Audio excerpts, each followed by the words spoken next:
I knew you would do it. I was gonna say, Is that the chairs? I came in this morning and the chairs were a mess.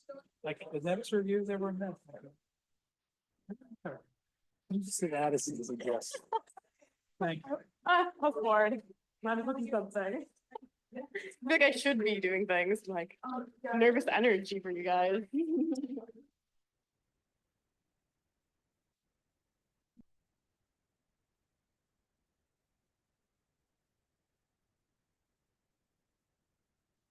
I'm passing.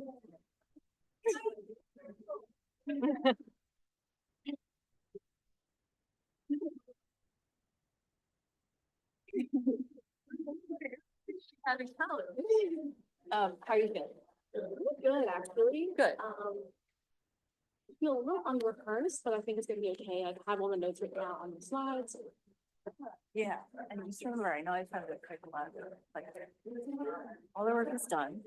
So you get to have a conversation that you are setting up and you want to have. Everybody else has to cooperate and have a conversation you want to have, and it can be good. So have fun with it. Did you see the earlier videos today? Yesterday. Yeah. How's the? Good. Sometimes it's like mail thing, but yeah, I thought that I heard about this.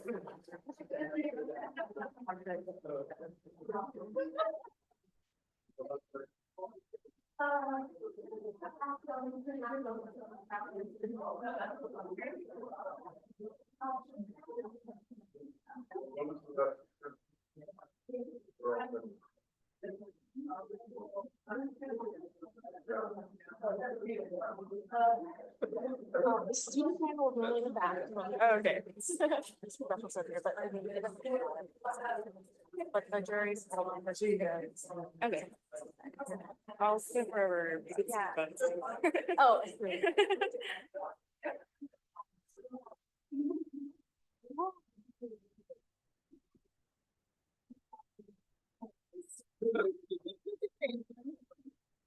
Good.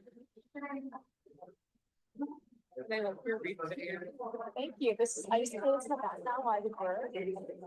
Inspiration. Very nice. This is real live streaming. Right.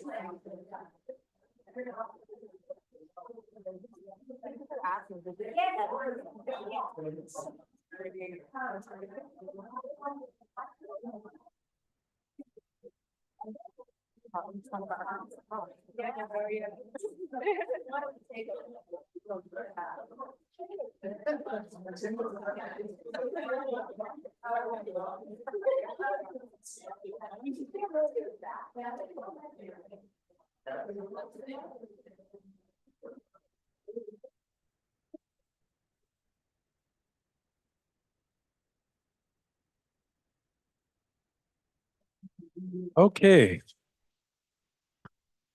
Why don't we get started?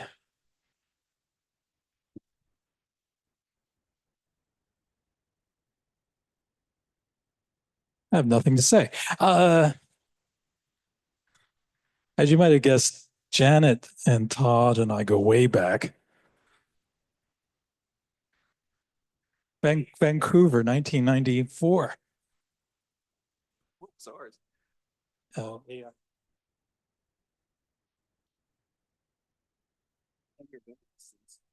All right, Riley. We're having too much fun here, which is good. The floor is yours. Thank you. Hello, everyone. Thank you for coming. I hope you've enjoyed a little taste of what I got to experience this semester with my video of the coral reefs. Before I begin, nope, it's a rehabilitation site by coral gardeners, one of the people I studied. And they are in the French Polynesia. Before I begin, I'd like to say thank you to all the people who have supported me throughout this journey, my committee and my chair and my family watching virtually at home, and of course my friends and colleagues sitting in the back or also virtually. So with that, I'd like to take you out to sea with my thesis built in Reefscape. Albuquerque-based architect Antoine Predoct once said, "Underwater, I experience space with my body. I'll see a school of fish gathering and moving together, and I'll exclaim, 'This is architecture.'" I believe that most of us have a connection to the water and to the ocean. I am no different, and I grew up experiencing the ocean, immersing myself in the sea and in nature. And it is my concern with the natural world that led me to look at our state of our planet, climate change, and what it meant for us going forward, especially in relation to the sea level rise. It is predicted that in the next 75 years, we will experience a 2 to 4 foot sea level increase. This will impact 700 million people. The number is only increasing. And this is a kind of bleak outlook. And most of the usual response to this is looking at climate migrants moving inland and protecting our coastal cities. However, I wanted to look at what would happen if we did the opposite and instead moved out to sea. I decided to focus on coral reefs specifically for a few reasons. One of them is because I believe that if you're going to make a new typology or start a new process, you should always look at the most extreme circumstances. Coral reefs are extremely sensitive, meaning that if we can build in coral reefs, we can then build in many other places that are considered less sensitive and require less limitations. They are also full of life, containing 1/4 of all marine organisms. They support hundreds and thousands of species and are extremely biodiverse. However, they only cover 1% of the ocean floor, which you can see in this map, just few throughout the Pacific and the islands, and then some in the Caribbean. And also due to climate change, they are suffering, with 1/3 of them being threatened and relying heavily on human support, both in placing protection or rehabilitation efforts. And it's because of this relationship between coral reefs and humans that I started to ask, how can architects be inspired by the mechanics and processes of reef organisms to design a system that create built environments that support reciprocal relationships between humans and marine wildlife? A new world of architecture calls for a new strategy. I went into this process trying to have no preconceived notions of what will come of it. And I began a unrestricted, kind of limitless concept generation exploration. As you can see, many of these concepts were based on the coral themselves. All the different types are on the top row, as well as many of the organisms that lived in the reef, shells and crustaceans and cephalopods, as well as how humans interact in the marine environment, what we use to inhabit the underwater world. The next thing I looked at was my site parameters, because this would help me narrow down some of those concepts I just generated. Again, talking about typology, I was looking for something that would fit many places. Luckily, coral reefs come with sort of a standard section, starting from the shore, lagoon, and reef being kind of the 3 major ones. And I looked for a site that exemplified this, which landed me in the Bahamas off of the coast of Andros Island, seen here on the boards. This is the largest island in the Bahamas. However, it is not that inhabited because there's a great natural environment there that they are trying very hard to protect.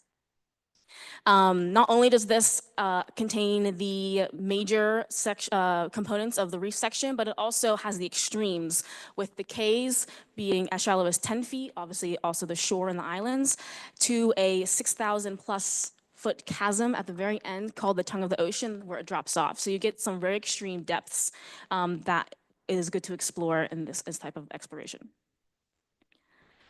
Along with the depths of each of these major ecosystems, I also looked at the sensitivity of each. It is important to note that, of course, we can call each ecosystem separately, but they run into each other, they bleed into each other, and at the edge of them, where they meet each other, is called an ecotone. And this is especially interesting to me, as it is kind of the closest you can get to something very sensitive without stepping on it. Taking those 2 parameters you just saw, depth and sensitivity, you can create a matrix and map out each of those ecosystems. And then I can place my concepts over top of this finding the ones that best fit each environment. So something that touches the ground and is resting on the ground is good for something that is shallow and something that is not sensitive, whereas something that is floating and buoyant and can dive is appropriate for something that is very sensitive and has a lot of depth. As I said, ecotones were one of my kind of focuses, especially, and also the reef. So using that, I picked out kind of 4 categories of these concepts that I would begin to bring forward in my iterations. So what we end up with are these 4 typologies that I'd be working towards in each of my iterations, and they're all connected to that matrix: shallow, moving, anchored, the depth. And within each of these studies, you'll see that I focused on 3 categories: movement, structure, and evolution. And not only are these important for considering in my design, but it's also important for me to explore the tools that best allow me to study these. So you hear me talk about those as well. Starting with evolution, this is a response to the 4 pieces wanting to be unified as one. I looked at Darcy Thomas's book that looked at how marine life and the natural world has come to evolve. One of his concepts was there was a grid distortion, and another one is the study of layered growth on shells, bivalve shells specifically. You notice that both of these start with a base geometry, and then they are distorted after that. I found that Rhino 3D uses a point and mesh system for a lot of their geometries and a handle system for their curves, and this allowed me to explore this in a similar fashion. Movement is a response to the sensitivity of the ecosystem. As I mentioned before, anchored is appropriate whenever something is less sensitive and something can touch the bottom, inspired by the sand dollar, which is a weighted skeleton. A weighted foundation is best to use because instead of drilling into the ocean floor, which creates vibrations, you're just placing it and then it can be removed later. Versus an object that moves across or drifts. And we have explored this pretty thoroughly with boats and different watercraft vessels. And what I actually found to be unique to this is the vertical movement that occurs in the ocean, because there are so many elements that you experience. Pressure, light, and temperature all change as you move down in depth. I found that the best way to understand this challenge was diving myself. I got PADI SCUBA certified to understand this, and quickly understood just all the equipment and all the things that humans need to experience this that marine organisms do by themselves. So this is an argonaut. It's a type of cephalopod. This is me this past spring break in Miami. I'm also very interested in like this progression from shore out to the depths and kind of all the interactions that you can have as you move from shore to the reef. And lastly, structure. This is what becomes a motif for each of my iterations. It's again focusing on the ocean-grown specimens, the coral and the organisms, as well as the human experience with the structures we create and the equipment in our body in the water. Each of these tools depend on the iterative process, so I'll be going through 3. The first one is inspired by growth structures. I found that this is best studied through modeling. So there is a module I'll pass around here, as well as some on the table you can look at. These modules are of course, very geometric. There's like, you're kind of confined to your geometry. I found it very difficult to kind of break out of that mold that I was trying to avoid. It was very close to kind of like traditional architecture, and I felt that this was maybe not pushing me far enough in terms of what would create a new typology for the ocean. However, I did find it very useful understanding how a repeatable form and the scaling that and kind of combining those can move us from a planar to a volumetric element very quickly and have them relate to each other. And I carried that on with me. The second is differential growth. This is what we call coral growth. It is not random. It is greatly influenced by the environment around them, the currents and temperature and sediments. It's very hard to predict without some higher calculations. So I was using computational design, Grasshopper and Rhino, to explore the notion of a building that could grow with the coral. This was almost the exact opposite effect of the first iteration I did. It was almost uncontrollable, in my opinion. That's partly in the limits of my own skill and the knowledge of the mathematics that go into this. And I just found that it was not letting me, it wasn't giving me the ability to continue exploring more without a deeper dive into this area. So I kind of pulled back on that, but I was fascinated by the idea of a growing building and what materiality I could use to explore this. And the third iteration, which is the one mostly shown on the boards today, is the buoyant shell iteration. This again is inspired by the Argonaut. It has a little tail here that helps it to float, and then it releases air and it can sink. It is the evolutionary step between organisms that exist on the ocean floor and the ones that exist in the water volume itself. Again, my experience and my experience in using Rhino helped me kind of create this form, the softness and the curvatures and the the bubble that was required to make this work. Also taking inspiration from some of the organisms, you'll see that many of the shells and the forms I create have armatures acting as functional to assist it in its functions. So like a ballast and a fins and a bladder that help it float. And you'll see those come back in a lot of these iterations on the boards. So this third iteration is the one I applied to the sites. Again, calling them kind of by their action, the floating, moving, and they all place themselves in specific places on the site. So the two vessels, the floating one moves from shore to reef, and then the one that submerges moves in the reef, and then there are two anchors for each of those. I did give them names: watercraft, platform, tower, and submersible. Now that I had kind of solidified this set, I was able to assign a program. And I'm not thinking only about human program, but I'm also thinking about how the wildlife is using this. So the human program is defined by the volume and the square footage of the structure, but they're all paired with services to the environment. So the watercraft is to connect.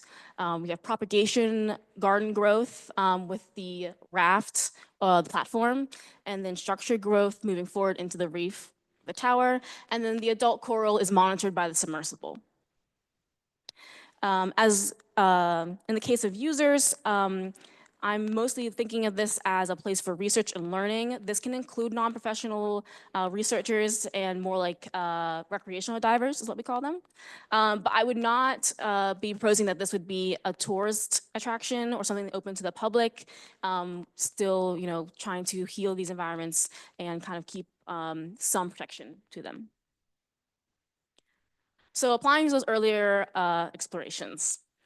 The grid distortion came back in the tower, watercraft, and submersible, starting with the ellipsis. There is a sketch at the very end, far end of the board I can walk over later. But it's showing that an ellipsis is an extremely hydrodynamic form. And so I used that and then started to distort it again, basing it off that Argonaut animal inspiration, pulling and pushing to create pockets for air and a place for a ballast to sit. And then the layer growth you'll find in the flat, more platform-like structures. So the boat launch and landing and the platform, and there's a small buoy for solitary occupation that follows that layer growth and kind of offset motion. There's an added component that helps bind these four items together, which is their materiality. Rope, fabric, and wood frame are all very common and kind of ancient uses and material in terms of marine building. The fins are referencing to those armatures that I spoke about earlier, and they are also made up of similar materials, wood, fabric, and also the last one, concrete shells. Concrete shells fascinated me, going back to the my exploration of growing material. It's not, again, concrete is great for the shell because it can form double curved surfaces, but traditional concrete is unsustainable, produces a lot of CO2, and there are concerns about long-term effects because of the acidity in the ocean. So I wanted to explore how this could become more sustainable. Again, I looked to coral. Coral is made up of calcium carbonate, or at least their skeleton is. And it has been used as a material in the past for some of the island communities. However, it's been harvested in a very unsustainable fashion. So I went looking at biocements, and these can grow and self-heal. And the one I landed on is cyanobacteria. Cyanobacteria grows on coral actually, and it can be considered harmful. It can smother coral in some cases. So some people will go out and collect it. And it closely replicates the chemical reaction and the physical appearance of coral. So you see, like in these few lines of chemistry, I'm not a chemistry professional either, but you can see from here that they're very, very similar in terms of what's coming out, the input and output. And and then also physically, like the porous and the microscopic feel and look of them are very similar to coral. That cyanobacteria cycle actually folds very nicely into the coral cycle, being harvested from the growing coral that we're trying to protect, being formed into the biocement, which then can then be applied for structure growth as well as any of the structures created here. So I will move to my boards and talk about how, because I was able to kind of do a deeper dive on this iteration, we start to find different tectonics about how these things connect to rope, the materials, the ropes and the shells, as well as the experience one might have as they move from the shoreline out to the ocean. And you can see on the bottom here, this is a strip of my process work and some of those old iterations that have all fed into what you see on the board. And you'll notice that I am trying to avoid to say final iteration. I do not see this as a final iteration. There's much more ahead of this, and I see this as the first, few steps in something that will be a longer journey. Thank you. Okay, thank you. First of all, I'm going to make one comment that I want to applaud you. You actually pinned up your drawings across a Conrath. Thank God. Everyone is slavish to this Conrath board, but you actually went that way. Thank you.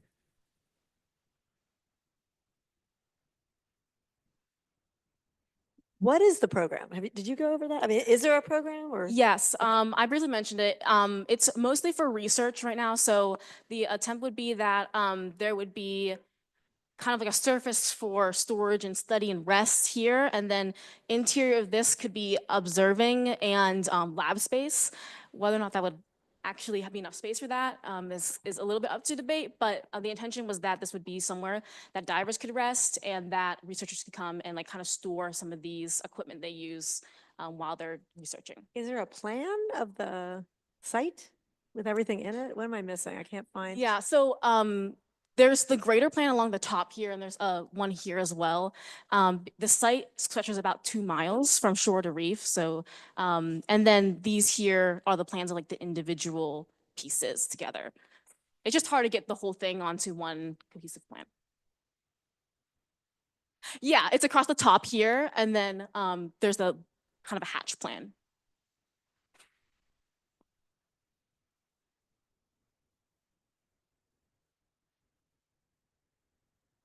It's about 2 miles. Mm-hmm. So I think your drawings are really beautiful. The research is really compelling. There were things up there that I was like, I don't understand this, but I'll take it. Like I'm also not a I'm also not a scientist. So, I have to take you at your word. One thing that I think is really interesting and really timely, and I was just having a conversation with Ken Feller upstairs.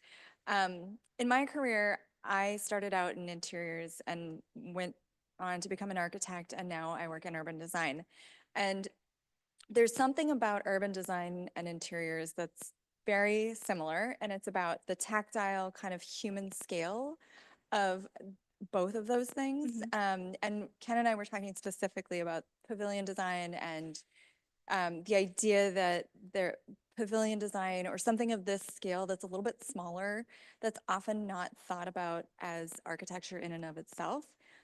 When experienced and explored as sort of a human scale diagram and then deployed more regionally, as I could see this being deployed, you know, this is sort of your like kits in a part of something that could occur you know, systematically across your 2-mile site, or maybe it only occurs in tiny little pieces here and there. Maybe there's just one per 2 miles.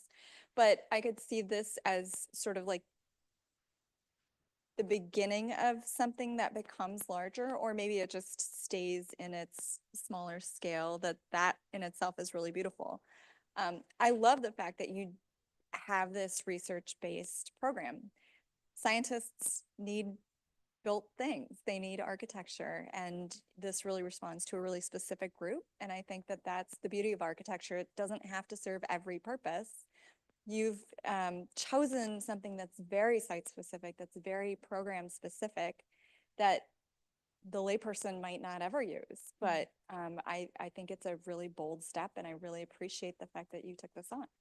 So I think I'll pause there. I'm still absorbing. I probably will have some critical feedback too, but right now I'm just still absorbing the whole, all the process, and, you know, the idea is very new to me. I work in a city that deals with sea level rise. So the idea of like going out into the approaching issue is not something that we've explored. We are exploring things like raising the promenade 10 feet and looking at studies of how to keep our existing buildings safe from the encroaching sea, sea level rise. So this is the idea of like just addressing it and going right out into it is something that I think I'm interested in. I think it's a different take than the conversations that we're having as a coastal city. Okay, so first of all, I think it's also a terrific exploration. Great verbal description, by the way, really organized, very clear. And it's a challenging project to kind of describe. I can see that graphically and verbally. So you did great. And I'm very intrigued by these drawings. I really love these sections. I think my reaction is a couple things. First of all, I would love to see, there's two directions I could see it going, because I like that you said it's the beginning, because it is. One is that I'd like to see an actual real site that maybe is having flooding issues, right? We talked about that in the last project. How can your research that you've done, next step, inform and kind of provide architecture for an actual, and we have lots of them, right? Cities that are going underwater, that are becoming underwater. And we, you know, obviously, as we talked about in other countries, you know, they're doing it because they even have, you know, in Amsterdam, all these cities that already have water issues, Venice and Miami, you know, they're not, so like Miami is not creative at all. They're building up their ground. They're just kind of band-aiding it, right? What would happen if this happened in Miami? And could you start to merge like, you know, maybe how we actually live with your forms? And for example, you need to breathe underwater, right? I don't see how that's happening. So there's a lot of development that could happen. So when I see these, I really like that diagram across the top. I really like how you've just considered the body in the water in different ways. I think that's terrific. And I just think that when I start seeing things that look a little too conventional, you know, and like familiar, I get a little, I'm like, oh no, push that a lot harder. You know what I mean? So I think you could really take your research and push it. I mean, could there be little modules you float around in to get from building to building, or, you know, whatever. There's all kinds of different. And then also I would love to see, you know, a friend of mine left architecture and has a company that actually does these concrete, I guess it's bioconcrete forms that recreate reefs. And they're helping with oyster, you know, oyster growth, oyster community growth. It's amazing. And she's done incredibly well with that. So it's a big thing. So I love looking at what she's doing because the forms, as you're sort of saying, are very organic and they have to do with the animal and how the animal lives and has to live and all this. I would love to see a whole community that you develop like, don't be afraid of Grasshopper and all these other programs that I felt like you kind of backed off. You were a little bit of afraid of not keeping control, but it's good to let the process lead you sometimes in what we do and not be in control of it and let it, yeah, exactly. Let that be a community. Yeah, like don't let it scare you because it's such a shame that we all think we have to kind of know what it's going to look like before we start. And I get mad in my firm when one of our employees comes to me with this beautiful finished house. I'm like, no, we just started. Like, throw it away. Yes, it's gorgeous. We're not doing that. We don't know what it's going to be. Mhm. So we want the process to lead us. And you're in this amazing space where it could lead to these crazy things that we've never thought about. Don't be afraid of it. Push it. That's my advice for your next steps.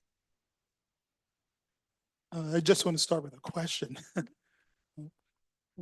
What does your project do that a boat or a submarine doesn't do? So I think in terms of materiality and But I mean functionally. functionally, I don't, so the watercraft is meant to be piloted. However, the submersible is not piloted. It is supposed to exist and kind of float and sink. There is some like control over the floating and sinking, but it kind of drifts however the current takes you. And it's just supposed to be very, I don't say non-invasive or just part of the ecosystem almost. It becomes like almost an organism in itself, where it exists and observes, but it doesn't really. The sonar from submarines, for example, like that can be disruptive, and there's lots of other things that cause disruptions. And I was really trying to create something that could maybe do the same function as that, but be a little bit more, respectful of the ecosystem. But how does it work? I mean, how do you get air? How do you control where it goes? And So the submersible wouldn't, other than being tethered to things, it wouldn't be controllable. It would just drift. the air?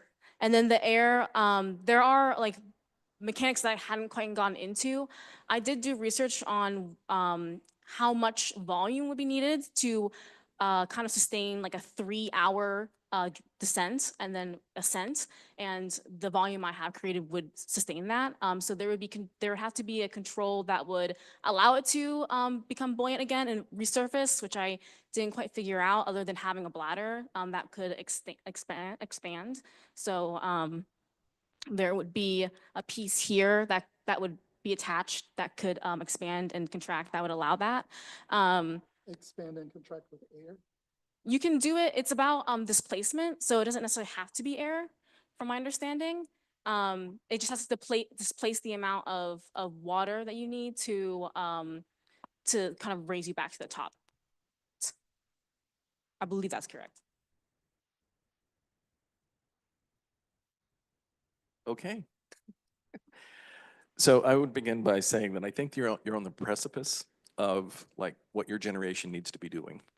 And I say that with old gray hair. And then not only your generation, but I still have a little bit of hair. But then also what your next generation is going to be dealing with. And then so with the world and the way it's evolving, this is something that we need to be talking about. I wanted to point out just 3 really quick things, and then we're going to talk about them. One, you talked about at the very beginning about your process and having no preconceptions. And then you immediately said the concept is generated from coral and crustaceans. And so you did have a preconception. But what that means is that I always come to a project with preconceptions, and I draw it, and then I throw it away like Janet was just talking about. It's like it's killing your darlings. You've got to draw. I draw the ugliest thing first because that's what's there, and I get it out. And so we're going to do that. That's not to say that this is ugly. That's to say that you've already done that, and now you're getting someplace. But then wrestling with the preconception and not letting it bound you, that's what I appreciate is you started to cross over that threshold, and this entire thesis is sort of leaning into that. So thank you for that. The difference, or the other one was, you said that you got to a point within the process with differential growth, and it took control and started to get away from you. And that's where the coral geometry sort of scared us. And then you dropped back very quickly and said, I took back control. And that was basically control of form and something that you could contain and feel comfortable with. So that's a scale question. Mhm. And then that's when you went to these pods. And then so what then I began to think of was something I call accretive architecture. It's this growth architecture. And Nervi Oxman, do you know Nervi? MIT. No, I'm sorry. She basically makes architecture with silkworms. And then so she works with a whole series of silkworms and allows them to begin, she begins to create a framework based upon a natural silkworm structure of making a cocoon, and then begins working in sort of how MIT purchases hundreds of thousands of silkworms and then they make spaces. It's happening right now. And then so what I would say is that you began to do that. Your silkworm was coral and you were doing it digitally, and then you got scared. And so I'd say, don't be afraid. Because then when you got scared, you drop back in scale to something that you could control. And that's when the opportunities begin to shift. You wanted to control form, you wanted to control process, instead of allowing your process to be explorative. There's something that Stephen Hall wrote about called Black Swan Theory. And so Black Swan Theories, he wasn't the only person that wrote about it. But Black Swan Theory is about making discoveries into places that you're scared to go. And that you will only discover wonder when you go into that space. And what's beautiful about the process of design is that it carries us there. And so I would encourage you on the next step to think about scale. You made these discoveries by your exploration in coral reefs, but I think your site is all wrong. I think you should find a place that we don't have coral reefs, and then you don't have to worry about damaging them. And then you can create and sort of foster this space that then coral reefs will come to you and then start propagating on the outside. I was looking at that model that you made, and I was thinking of the first presentation that we saw and sort of the scale of, what was it, Langley Park? What was it? The first one, Langley Park. Okay, instead of doing a pod, can you do Langley Park out, just beyond the pinnacle there of the St. Andrews Island? And then what would that look like? How might that live?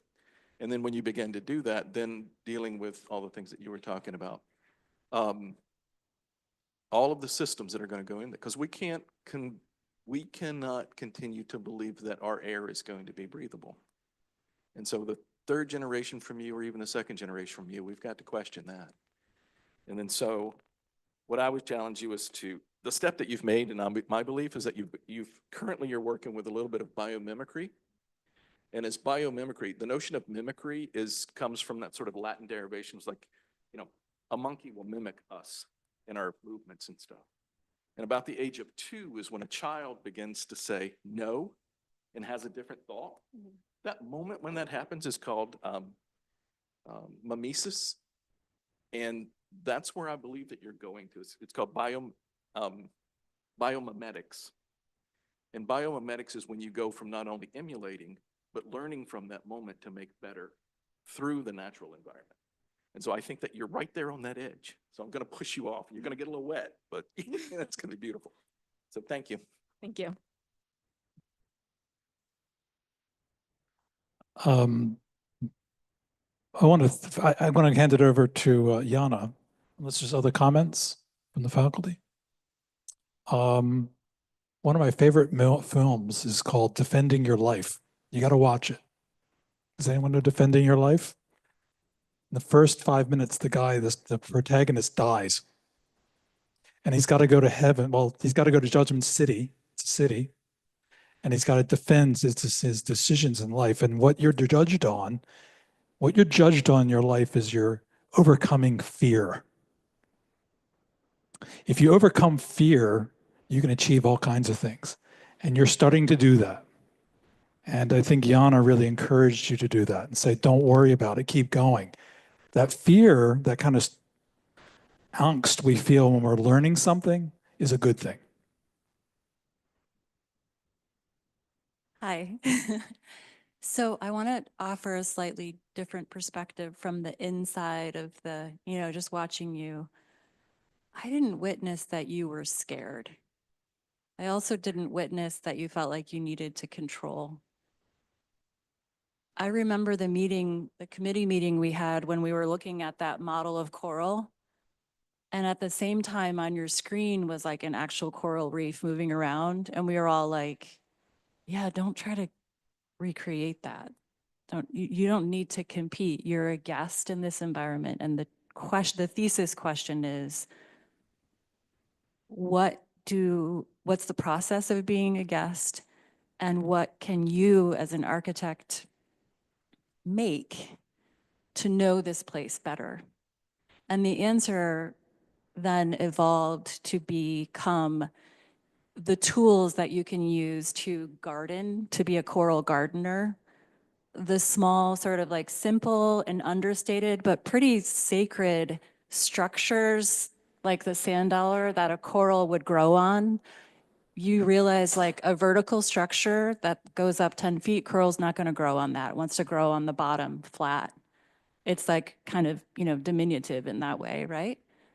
And then this idea of like the biocement, right? And experimenting with a plastic medium, different mixes. And I think you're at the beginning of that, right? So, yeah, my experience of you wasn't really that you were scared. It was more like you're trying to understand who you are as a human in this space. And it's hard to apply words like humble to that, or, understated, but my sense it was that phenomenon that was happening, which probably lands you in a place where you're with these big Cronrath boards at a thesis presentation, and it's very understated. But I think your process was phenomenal. It was like fireworks, right? All the drawings you did, the sketching, getting certified yourself, describing what it felt like to sink from the air down 10 feet, like what it did to your body as a bladder, like that, so beautiful, that process. So this is one of those thesis projects that's like, is it architecture? I would say yes. It's something that architects can do. And I agree with the comment, like, I also think it's something your generation and the next generation is going to do better and better. So thanks for leading us in these conversations and sort of expanding the way we're thinking about architecture as a discipline. Thank you.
Okay, we're going to, well, actually, we're in good shape. We're time-wise. I promise to help a little after.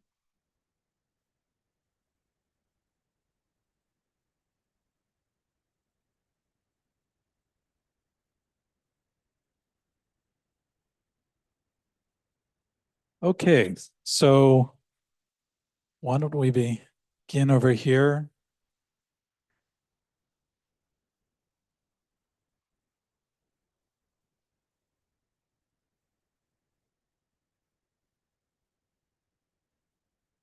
Our next presenter is Wanjiro Duncan. Her chair is Daniel Curry. Where's Dan? There he is. I meant to do this for all the presentations, but forgot. Juan Burke, there's Juan, and Susan Kern, who can't be with us physically today, but she's at a conference, historic preservation conference. So Wanjira, the floor is yours.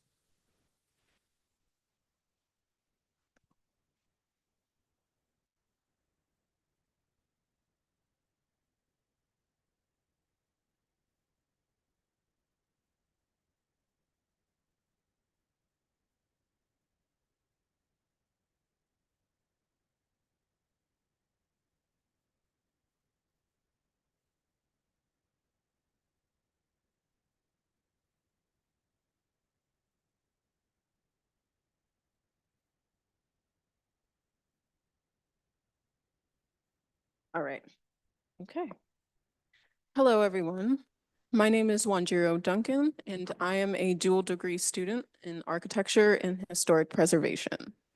Here's my project, which is called Intersections: Revisiting Baltimore County's Rosenwald Schools. Today, I will first provide a brief outline of what I will cover in this presentation, starting with an introduction to what Rosenwald schools are and a little bit more about Baltimore County and the specific site, going over the thesis question and what I'm proposing here, giving additional background information and historic context, some information about the site, information about the program and design principles and all of those fun things, and as well as the design solution. So actually, before I get into what Rosenwald schools are and where this is located, I'll just give a little bit of information as to how I got here. So as I mentioned previously, I'm also a student of historic preservation. And this journey started about, I want to say about a year and a half ago, where I conducted some research into the vernacular architecture near the community where I grew up in Baltimore County. And at first I was researching a road, but then that led me to discover about the historic African-American community there that was pre-20th century. And that set me down the path to learn more about other historically African-American communities in Baltimore County. And as a quick aside, when I talk about historically African-American communities here, I'm talking largely pre-20th century. So for example, the community where I grew up in, it had a it has a large African-American community now, but that wasn't so much the case at the prior to the 19th century. It was a majority white community at that time. So when I'm talking about historically African-American, I'm talking like largely pre-20th century. So, and that led me to discover one of the community that I will tell you a little bit more about in a second. It was one of approximately 10 or so notable historic African-American communities that I uncovered through this research. So without further ado, I will get into what Rosenwald schools are. So Rosenwald schools were public schools for African-American children in 15 southern states prior to school integration that followed the passage of Brown versus Board in 1954. The reason why they're called Rosenwald schools is because of its founder, a man named Julius Rosenwald. If you know Sears, he was the CEO of Sears, and he greatly admired Booker T. Washington, a civil rights activist who also founded the Tuskegee Institute. And they worked together with Tuskegee Institute architects to create floor plans and designs for schools to serve rural, predominantly African-American communities in the South. What they were doing was really filling a very, very severe gap, which many local jurisdictions overlooked. So overall, this program ran from approximately 1912 or so to 1932. And in that time, they managed to build 5,357 Rosenwald schools in 15 states in the South. And of those 5,357, approximately 153 were built in Maryland. And of that 153, there are approximately 50 still standing today. Forgive me if my numbers are wrong, but that's about 30%, give or take a few. So that's just a little bit of introduction here. So talking about Halethorpe. Halethorpe, it's in southwest Baltimore County. It's near the Patapsco River, and it's about 2 miles from West Baltimore. If you know where Brooklyn is, it's about 15 minutes from there. So this community was formally established in the 1890s by the Halethorpe Improvement Company. And before this, it was largely agricultural. And it was established because it's essentially at the crossroads of the Baltimore and Potomac and the Baltimore and Ohio railroads. And a lot of this area really did radiate around transportation. US 1 was a major turnpike route, the Washington-Baltimore Turnpike. So, and eventually that led to that community essentially being fenced in by the railroads and the highways and the roads. And has impact later. Here's a brief diagram that I found, a GIS map that shows the extant Rosenwald schools that are still standing in Baltimore County. And there are 4. The Halethorpe Colored School, which was built in 1924, Turner Elementary School, which was built in around the 30s, which is near Dundalk, Turner Station, Chatolani School, which was also built around the same time on the west side of the county, and the Benji School. So kind of spread out around the county. So that brings me to my thesis question. How can extant Rosenwald school buildings, which once served thousands of rural African-American communities across the South, commemorate their heritage and responds to the needs of and changes in their surrounding communities? On the left, you can see 3 pictures of extant Rosenwald schools in Maryland today. At the top left is the Ridgely Rosenwald School in Capitol Heights, not too far from here. It was restored in 2011. And the bottom 2 are the aforementioned Turner's Elementary School and the Benji's Chase Community Center. So another reason, why this thesis question. Rosenwald schools were placed on the National Trust for Historic Preservation's 11 most endangered places list in 2002. And as I mentioned previously, of the 5,000, of the 150 or so in Maryland, only about 50 remain. So they are in danger of being demolished or falling into disrepair. So that was part of the motivation there. So I briefly covered this, but this was just additional information about why Rosenwald schools were needed. Public school districts did not rise up to the challenge to provide equal educational opportunity for African-American students, to say the least.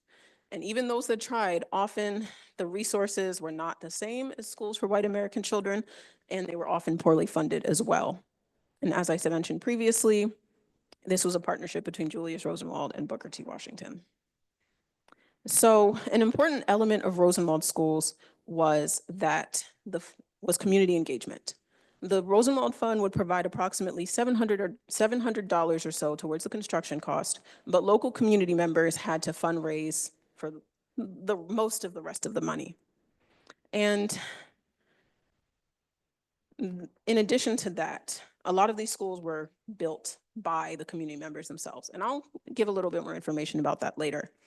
And Tuskegee Institute also had a lot of involvement in this. Their first team of architects was led by Robert Robinson Taylor, the first accredited African-American architect in the United States.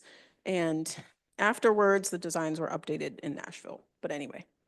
And they were responsive to the growing needs of the communities. As time went on, they created larger floor plans to accommodate growing communities. So initially there were 2 teacher school plans, as you can see on the left, and then eventually it grew to up to 7 or so classrooms.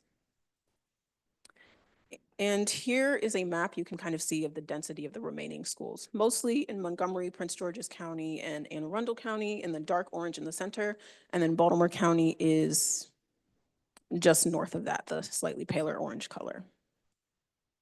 So a little bit more information about East Halethorpe itself. And East Halethorpe really does embody this idea of community engagement. Halethorpe generally was essentially segregated. But East Halethorpe was an historic African-American community that was established by local African-American businessmen who formed and this is going to be a very long name, the Patapsco Savings and Real Estate Company of Anne Arundel County Incorporated. But they purchased the land They built a lot of these houses and sold it to fellow African Americans. And they were actually the ones who built the school itself. And here's just some more information about the school itself. As I mentioned previously, the community raised a lot of this money. And it was actually the second school for African American children in the community, which shows how important it was to the people who lived there. And again, this was a very rural area. About 10 to 15 families lived there at the time when this first started. And here are some additional pictures that I found. This far left photo, the second house that you can kind of see right here, this was the original school from the 1890s. And on the bottom is an older picture of, well, new, but it's the Rosenwald School.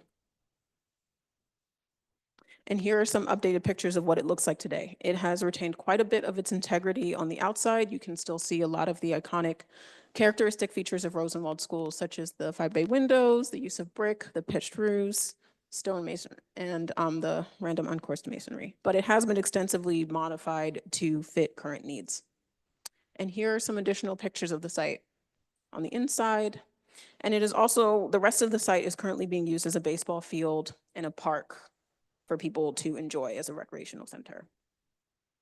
And I had a brief timeline of these different milestones, but essentially it operated as a school for about 20 years, and then it was converted to community uses such as a nursing home and a teen center. And some brief information about the site. It is essentially in the heart of Halethorpe. So actually, I'm gonna walk all the way over here now, but you can kind of see up there in the orange, it really is in the center of these intersecting roads that all come together. And you can kind of see down here, here's Route 1, here's 895, 95, all the major highways, the railroads. So it really is at the center of everything, which kind of indicates its importance to the community. So with all of those things considered, the question was, what am I going to propose to do with this site? So I considered what the site is currently being used for now. It's being used for exercise classes, martial arts classes. They have a lot of outdoor programming. So with that, I thought, okay, maybe it's important to have a museum to commemorate the culture and heritage of Halethorpe, which many people don't know about. It's not something that I knew about until I started this journey. A community center to provide spaces for people to gather, and very similar to what they use the school for now, as well as a recreational center to provide indoor space for exercise and play. And I also looked at a variety of other precedents as well. So speaking to the design, something that I felt was very important to me was to look at Rosenwald schools and look at what was important to the designers of those schools. So as I looked at the original school right there, well, the prior to the Rosenwald School, I noticed that they had a lot of characteristics with the Rosenwald schools themselves: pitched roofs, board and batten siding, a very rhythmic facade, and that's something that was also carried over to the Rosenwald schools as well. And I made a couple of diagrams kind of analyzing, 3 to 5 bays. It's a very ordered structure. And with that, I thought, okay, what am I going to do with the school? So I'm proposing a partial restoration of the school, something akin to another former Rosenwald school that I actually mentioned earlier. I'm going to skip ahead a bit. The Ridgely Rosenwald School. So went too far. But anyway, so that school, they partially restored a classroom to what it would have looked like when it was in use as a school. And then the rest of it they've used as exhibit space. So they have artifacts that you can see and things like that. And again, my conclusion was kind of like, it was very important to them to have like this ordered rhythmic facade, to have lots of glazing to allow for natural lighting, because many of these schools, they didn't have electricity or plumbing, as well as a more vernacular type of architecture. So for the museum space, I proposed to kind of call back to the original Halethorpe School from the 1890s. So board and batten siding, pitched roofs, you know, and lots of window space to allow in light. And the program for this building would be to have exhibit spaces for the Halethorpe's history, as well as history of African Americans in Baltimore County at large, as well as a community center to provide a gathering space, as I mentioned previously. So when considering the site, I thought that the museum and the community center had the most relation to the school itself and the meaning of the school. So they were oriented in such a way that they create an edge, and you can kind of see a little bit in this diagram here, but they kind of cup this large open green space, which I've called the square, which maybe not the best name, but this is it's a space that's intended to be for celebrations, for parties, for family reunions, for cookouts. On some of the images on my slides, there were pictures of people, you know, setting up stands in the summertime in like alongside the road, right in the grass a little bit before the baseball field. So to kind of create a more structured space to facilitate that. And that kind of worked together with the party. So for the party, I looked at the overall layout of the community. I noticed all of these roads kind of cross together. So it kind of created this pattern. And I kind of used that pattern and this idea of creating a large open space to help guide the formation of this large outdoor space and to create this edge with the building. And so those two buildings respond more to the historic school, to the two historic schools rather. So this is the community center building, which faces the Rosenwald School, and it recalls a lot of the character defining elements of Rosenwald schools and other vernacular architecture in the area. So brick facades, again, several bays, pitched roofs, and kind of following that as well. And the recreational center was a little bit more of a departure. It represents a more contemporary use of the site. And due to that, I mean, partially that, it's placed further down the site on Washington Boulevard over here, which is a much more heavily trafficked area. It's a major thoroughfare.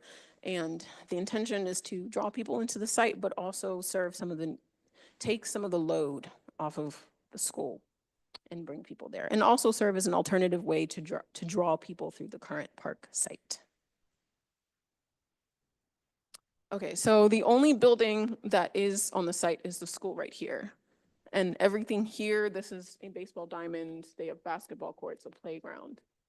So these three buildings are new proposed. These are new proposals. No, so there's a stream that kind of cuts through the site. It's rather shallow and there's like a bridge there. So left that alone and kind of helped connect the two parts of the site. When I visited the site in person, it seemed very isolated. Like you wouldn't even know it was there because there's this dense, almost fence line of trees. So another motivation for the recreational center being placed there is to potentially, draw more people in through this space, which could be transformed into an additional area for children to play basketball, use the playground, and an additional place to hang out. That's a little bit more quiet than the square area that faces the road.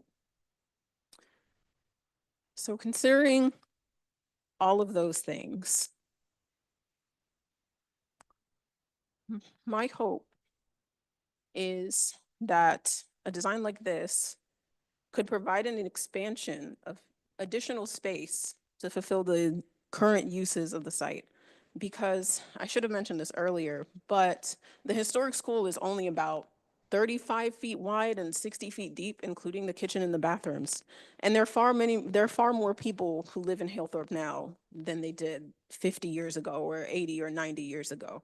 So with these three additional new buildings, they could accommodate the growth of the suburb because Halethorpe is a growing suburb and it's very close to Baltimore City as well. So it could accommodate population growth and facilitate visitors from more farther reaching areas such as Catonsville, as well as distribute some of these needs across the site and create further engagement. And also raise awareness of Rosenwald schools, which, as I mentioned previously, are endangered, and a lot of them are disappearing. And hopefully this could inspire people, to learn to save more of the remaining Rosenwald schools in Baltimore County and beyond. And that, oh, yes. Yes. Oh, right. My bad. Yeah, no. Yes, the pavilions are important. And there are 2 pavilions existing on site right now. And one of them was actually dedicated to a former resident who was the manager of the school when it was a recreation center for about 25 years. And that that really spoke to me that, this is someone that the community found so important. They dedicated something to her, for her. So that's why I'm also proposing an expansion of the, additional pavilions, but also orienting them in a more quiet zone of the site. Additional outdoor spaces, something I thought was like, yeah, outdoor pavilions, they're outdoor pavilions. Yeah, so I'm proposing the addition of additional ones, especially as, the square might not necessarily have proper seating and everything. So while that does allow flexibility in terms of like, if you want to have a picnic, if you want to have a cookout or something like that, you have that flexibility because there isn't that structured outdoor space like a pavilion, but it also provides an option for people as well. Why don't you go show your sketches? Yes. Oh, yes. I should have mentioned that. Keep them up. I mean, they're really I'll beautiful. keep them up. Okay, so thank you. Opening it up to comments.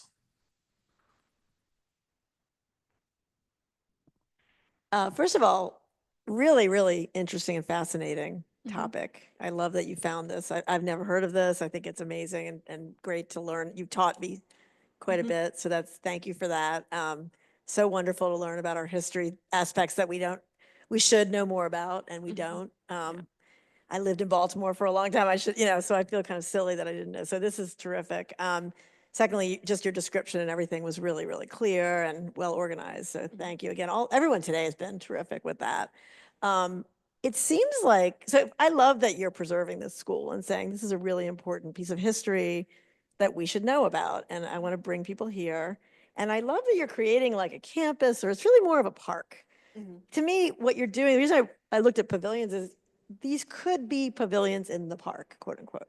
So that the park aspect of it, which is community, could even be stronger, I think, than it is. Because right now they're very large. The buildings have gotten big Mhm. that relative to the school. Yeah. And to me, kind of out of scale. I mean, I totally appreciate that you want to bring these services Mhm. to this community. That's phenomenal. And I love that you're grouping them again in sort of a park atmosphere. It's all wonderful. But my thought about scale is that it might be interesting if you thought of it as a series of maybe smaller pavilions, and maybe even, I know the rec center might have to be big because you've got sports court. That's a little different. And I understand that's relating to Washington Boulevard, and that kind of has its own logic. And I don't know that that I'm bothered by that. I'm fine with you creating an edge there. But I do think these other buildings seem like they're not quite sure what they want to be. They're not, in my opinion, they're sort of big buildings, but then they're sort of pavilions. And I mean, maybe the community center could be broken up into little pavilions that sort of drop along around the site more, right? And pull you in more. Because right now I'm not sure what's going to pull you in. Oop. Oh my God. Getting a call. Oh my God. Yeah, really. Seriously. My apologies. Someone has a thought about what I'm saying. So the formality of what you've done, with the square and the guard, it's all very, axial and formal. And I don't think you need that. I actually think it could be much more casual and, like an English garden where you sort of roam around and so instead of these formal lines of trees, it's more like the trees make spaces and you kind of discover it, especially with that stream. I think that'd be really wonderful. So I would love to see it be more, again, I love the campus idea. I love that it's a park more than buildings. And I love that it's for the community, but I would really like to see the scale broken down a little more so it kind of relates to the scale of the school and feels like you're kind of wandering, oh, there's this, oh yeah, there's this other, and there's other, so that you don't have to do it all as these larger buildings that to me seems sort of unrelated architecturally. Not that you want to mimic, I'm not saying to mimic at all, but the beauty of that wood structure there, the old school is just so lovely and warm and welcoming. I want to go in there. I want to, and Yeah. to capture some of that aspect of these schools, I mean, you talked about that, would to me would be great with some of these other buildings as well. Not that they need to look like that, but you know what I mean? The scale. Yeah. And then do more of a design that is design but not design, right? So more of a casual feeling of wandering through, but you still have to design that. Yeah. To me would be really successful. But I think you've done a lot of work. I really had to see floor plans and it's all worked out and thought through in elevations. So that's terrific. But I just think that maybe it could be a little bit step back now and see if you could think of the site a bit more. Okay. Thank you. Just a question, the floor plan at the top, that's the original school? Yes, so this one, it's the original school building, yes, including the addition as well from, which was added on in the 1960s. And is this the floor plan of, with the addition? Yes, yes, yes. The addition is essentially like the bathroom and storage area. Right. So that area is currently bathrooms and a kitchen.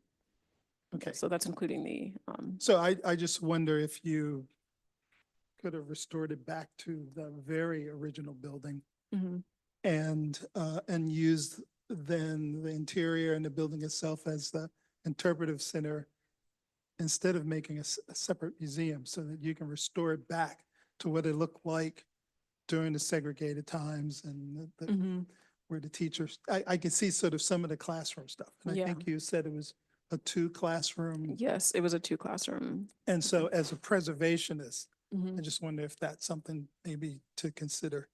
Yeah, I definitely wrestled with it. Because I know like from a preservation point of view, you'd think, okay, the period of significance would be from when it operated as a school. But I actually got the opportunity to speak with someone who attended the school before it closed in 1943. And she didn't remember a lot about the architecture because she was like, I was like 7 or 8 years old. Yeah. But she did tell me something that really made me think about how to approach it. So she said that one half was a classroom at that time. She only attended for a year before it closed. But the other half was something more like a nurse's office or rest area if you were And feeling it probably unwell. had an outhouse. So actually, the original bathrooms were in the basement. Actually, I took a picture of the basement. I can show you pretty briefly. Yes, it's a quick photo. It's the center one right here. Okay. That's how the basement looks like today. And that's where the bathroom was historically. So it was a lot of things to wrestle with. Like when the school first opened, there were so many students there. They would have needed both classrooms. But as the population dwindled somewhat, Mrs. Ethel Colick was the alumni who I spoke to. She said that maybe there were about 5 or 6 other people in the school with her when she, at the year that she attended. So I was thinking, that indicated a loss of students over time for some reason. So I thought, okay, maybe speak to that phase of the school, especially since I was able to get some like firsthand testimony to it. And also seeing what they did at Ridgely in Capitol Heights. They preserved like the original classrooms, but they had an addition that they used for more contemporary uses and things like that. Thank you. My. I too, you have taught me various things today because I knew nothing about these schools. And I'm now just like truly fascinated. I design a lot of schools. That's part of what I do. And I'm always fascinated about sort of what is it about that particular school that made it unique? What, pedagogy, how did it relate? And what were they teaching there? And then so I was trying to think, this is basically a 1 to 2 room schoolhouse. Fundamental education in language, arts, maybe arts, I don't even know them. Math, let's say. And then but the heritage and then what it did for the collective population to educate that many individuals through the 30 years of operation Mhm. and how that then permeated through the community that then became Baltimore, and how it ultimately, that one gesture affected so many things. And so that's one of the things I was sort of fascinated when I was looking at your research and your timeline. Mhm. And I was thinking that your timeline was very focused on the building and how the building changed. Mhm. And I was wondering if I could ask you to sort of explore that timeline more, Okay. to say what cultural events were happening in the United States that had effect on the life of that building, Mhm. i.e., probably Brown versus the Board of Education in Yeah. the 1950s, Mhm. took that building and almost made it obsolete. Yeah. No, it didn't change. Yeah, right? Mhm. Sorry. My generation. Yes. Yeah. Keep going. Thank you. No, thank you for that. But then, so then the cultural events that happened around the building that had influence on the building, but then also sort of the alumni, the people who were at the building that then had change and made change within the culture of Baltimore and maybe the world at large. And then so what radiated from the building? Because I think that's part of the power of architecture, Mhm. and it's just so inspirational. Go ahead. Oh yeah, definitely. I found some work from a local historian. His name was Louis Diggs, and he did several oral histories with people who lived in several of the African American communities in Baltimore County, including Halethorpe.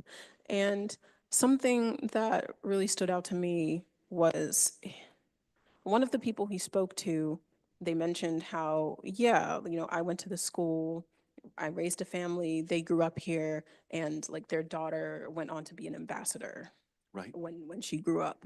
And when I spoke to local residents as well, they were like, yeah, like one of my kids is an interior designer, and like they grew up going to the teen center during the teen center era. And that space has definitely really had an impact on the people who grew up there, lived there, spent time there. And it's for something so unassuming, it's had such a really great impact. That's what I find powerful about your thesis here. Mhm. What I was writing was that you've begun to imagine what I would call a future potential history. It's kind of like the now, but it's different. It's what are we all going to become? Yes. And then so what you've imagined is a space that you've idealized, and so you've programmed it to create a different future. Mhm. And that's what I find really exciting. And then that future that you've created draws so much attention to the history of the original building that was there.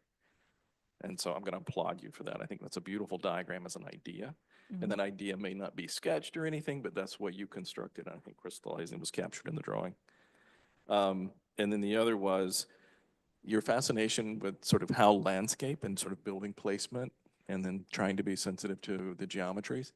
It would be wonderful to have a drawing that's between the two scales, the figure ground and the site campus, because I think that you've been inspired by a lot of the geometries around. Is that right?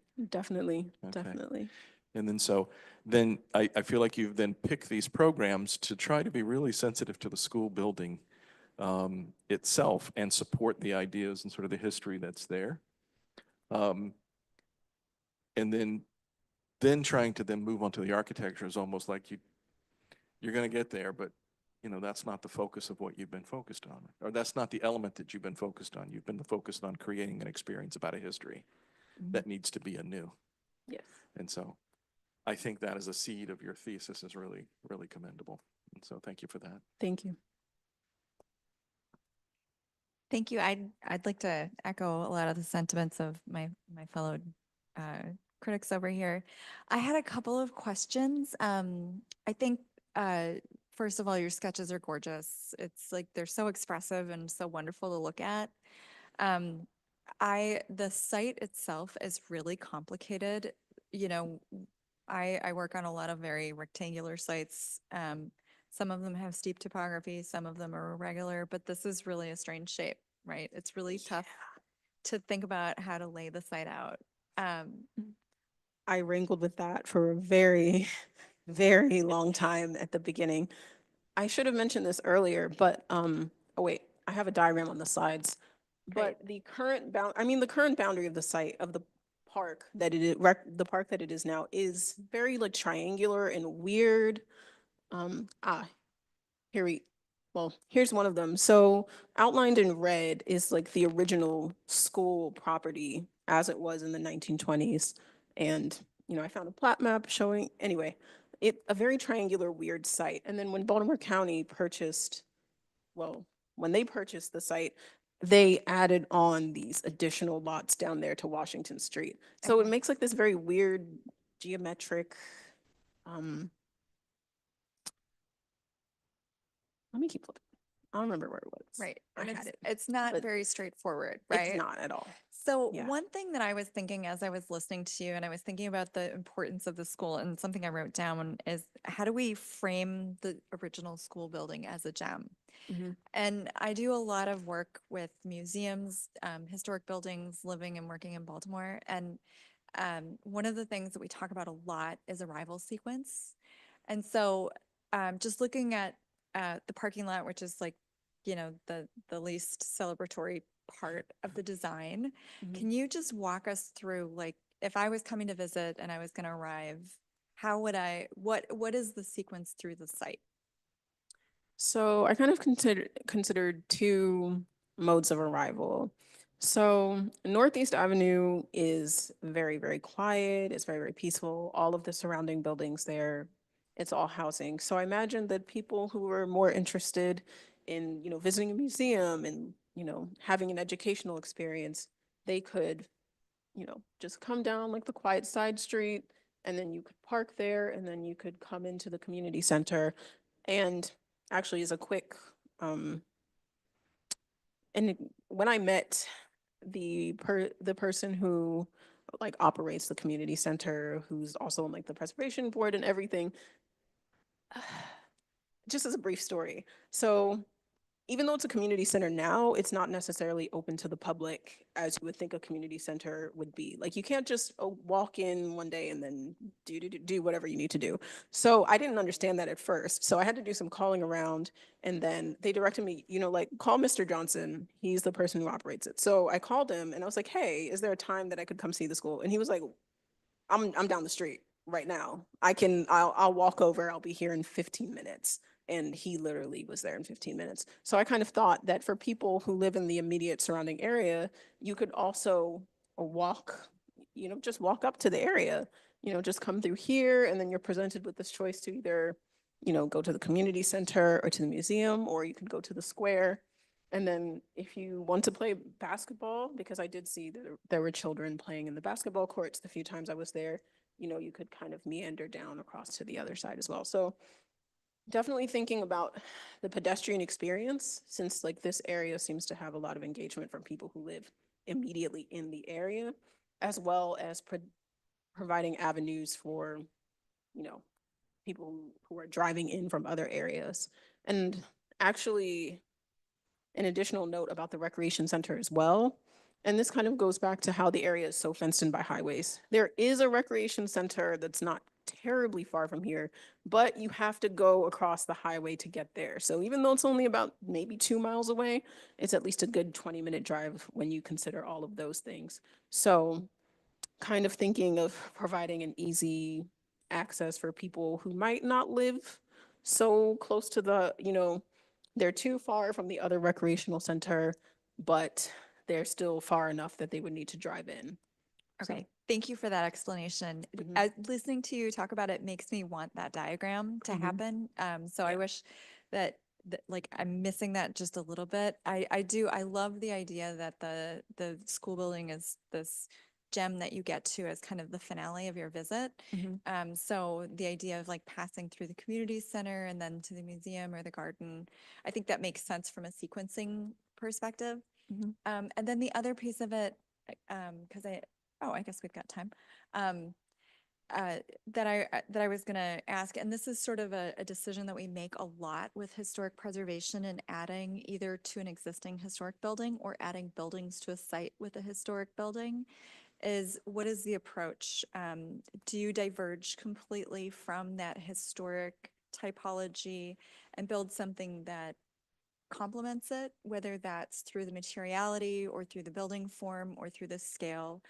Or do you pick up on regulating lines and, use a different material completely, like take an approach of sort of like glass box versus this sort of really solid brick form that exists and things like that. So I feel like there's another step to this. I think much like a lot of the other thesis projects that we looked at, it feels like you're at this really good critical step.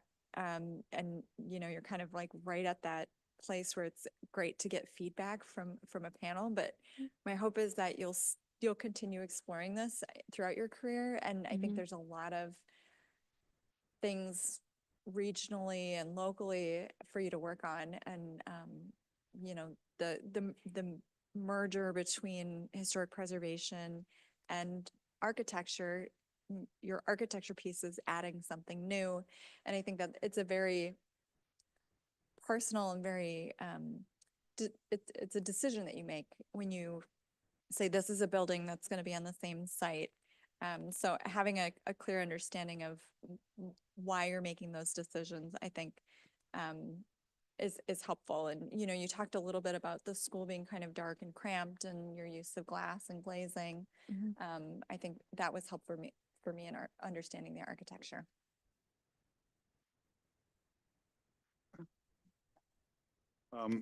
Sitting on Thank you. the HPRB in DC as I do, I hear a lot of staff reports. And your report was as good as anyone I've heard.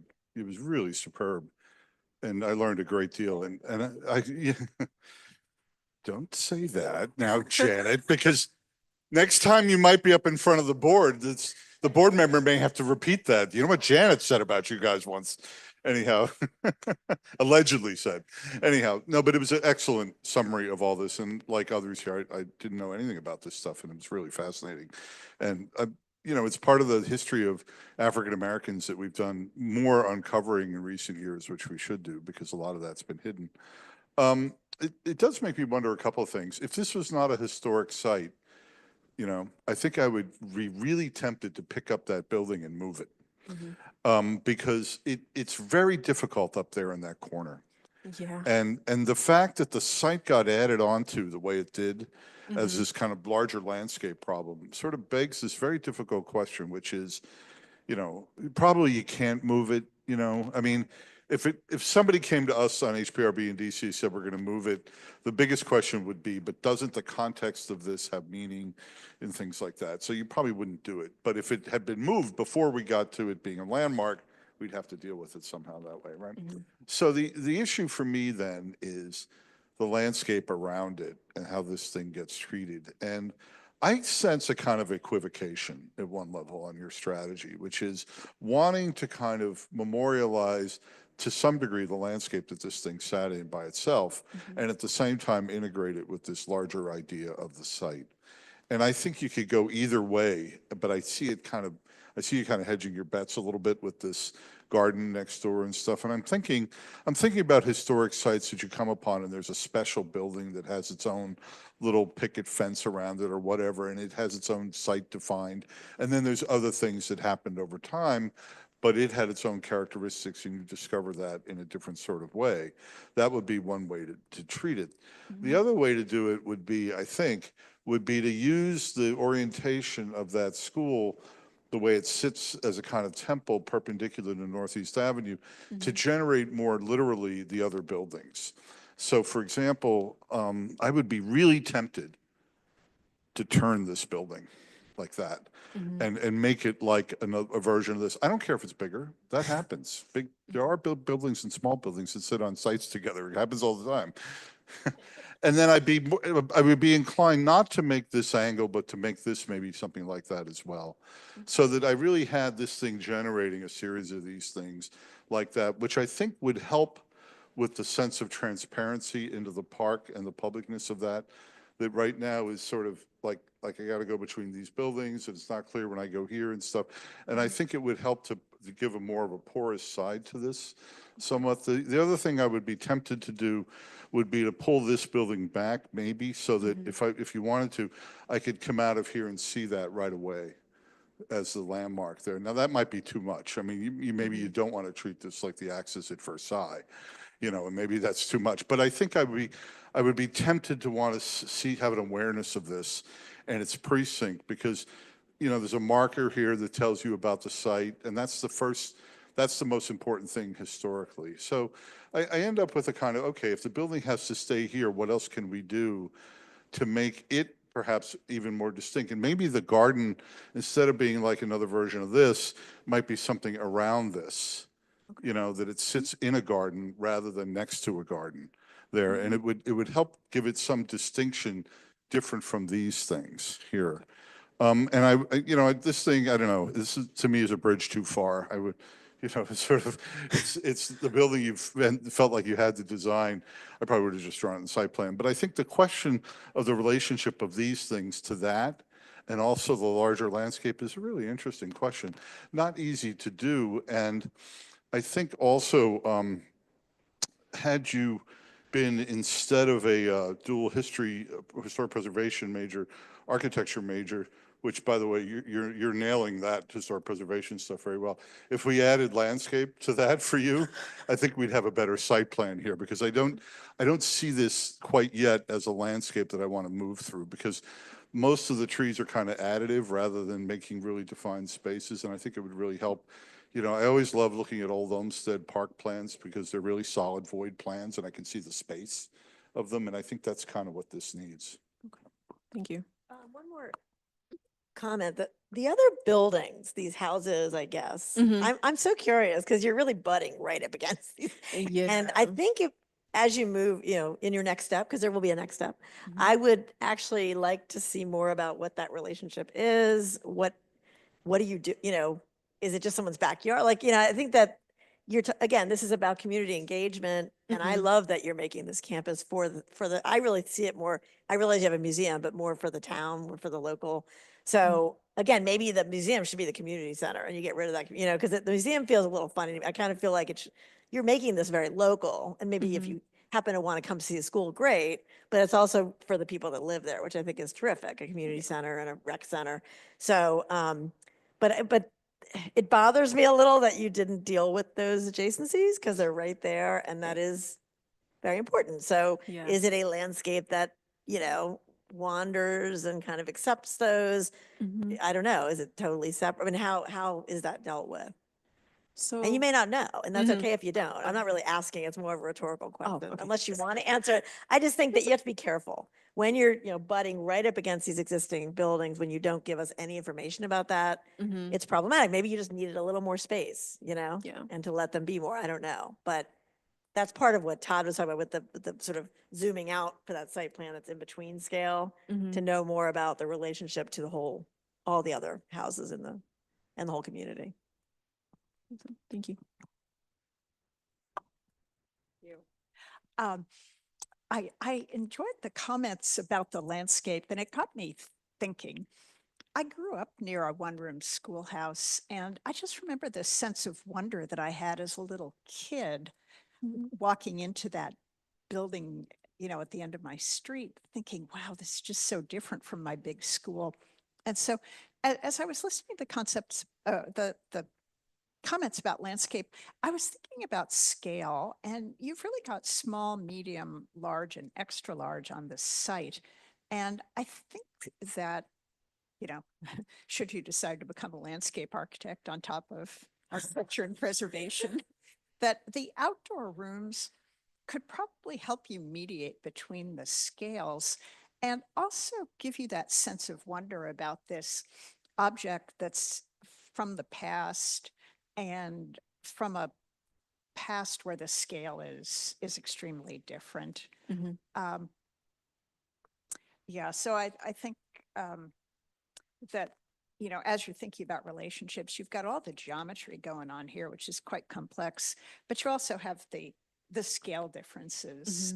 Each piece, you know, has its own kind of character based on that scale. Thank you. I have a question for the jury. It's something you face today. As Matt says, there's always going to be big buildings. But how do you make a big building fit in or make it smaller? Yeah, I mean, again, we can all have different approaches. I think the key is that, and I agree, certainly you could do a big building, sure.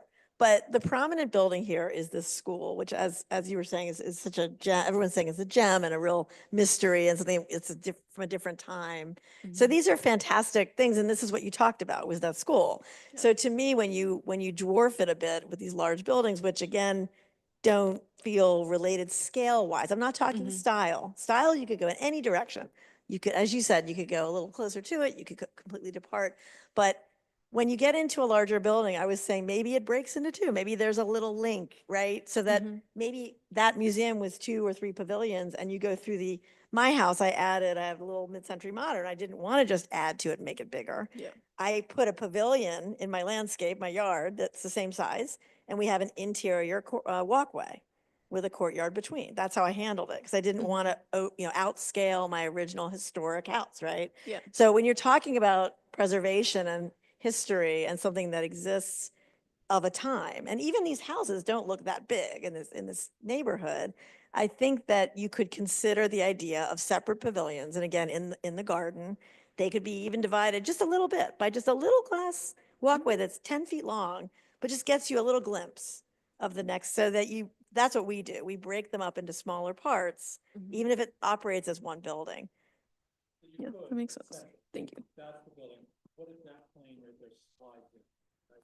Mhm. That makes that plane that much. Yeah. Went away and you actually walk between them and you get Mhm. that's how you like, and it's still the community zone. Yeah. But you're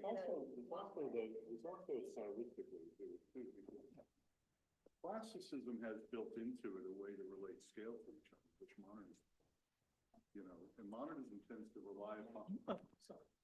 Modernism tends to rely upon moves of massing and plane, like we were just saying, which is fine. Classicism relies upon the relationship between scales of the orders there, right? So I think you could easily put a big building next to this little building there. I think should you choose to make it classical, maybe there would be different ways you would do it than if you were making it modern.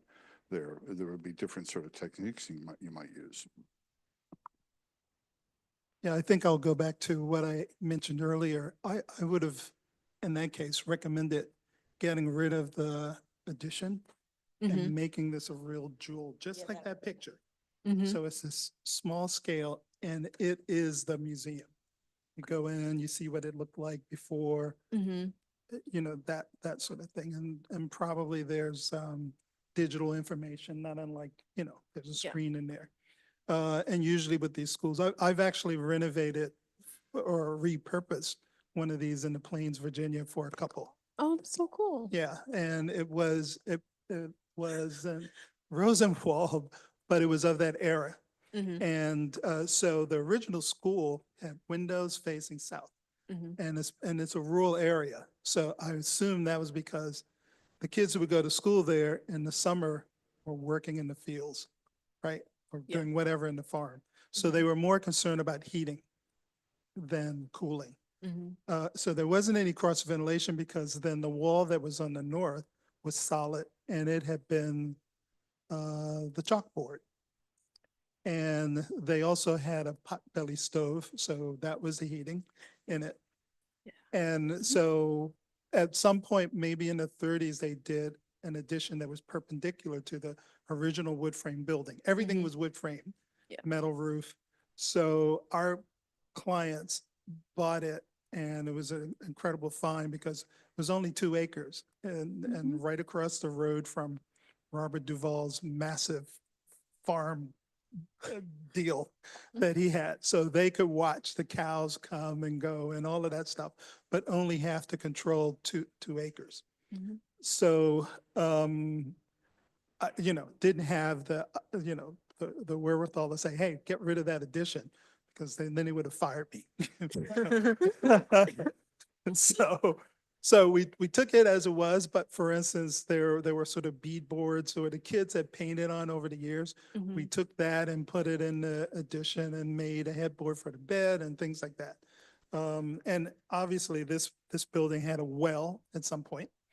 It didn't have plumbing, so it probably had an outhouse. So I would say to make that a real jewel, I don't think you should move it if you're a preservationist because there's a basement. And Yeah. You showed the pictures and that's Mhm. really part of the history of it, if you will. That's, like some of the buildings here in DC. So, that are historic, like the Yeah. Octagon building at the AIA. So I would make that a real jewel and then do some of the things like Matt was saying. I would combine the recreation and community center. Forget the museum, let the school be the museum. And then I would make the new buildings as modern as you could make them so that you can heighten the difference between the jewel of the historic school and then what's new around it to sort of in deference to, especially since it's masonry. The project we worked on was all wood frame, like some of like the one on the screen there is white siding and green metal roof and that sort of thing. So, an interesting thing, that other school that was torn down looks like the school my parents went to in Lynchburg, Oh. Virginia, also during the times of segregation. Yeah, and so I would try to figure out, do you know where that original building was located on the site? Well, actually, it wasn't on this particular site. Ah, It was okay. a few streets down. Away. A few Okay. streets away. All right. So, Minor architectural point, when you're Mhm. doing a brick building Yeah.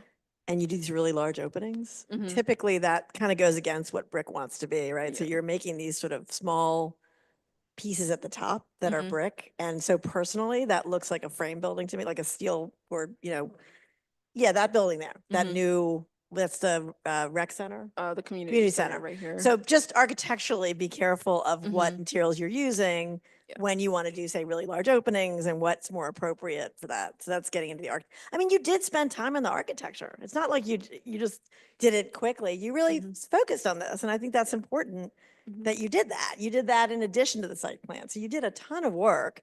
And so it's important to look at the buildings and talk about them, and that I think some of the focus on that has been really good, actually. Argue with Mike for a second here. I want to argue with Mike for a second here.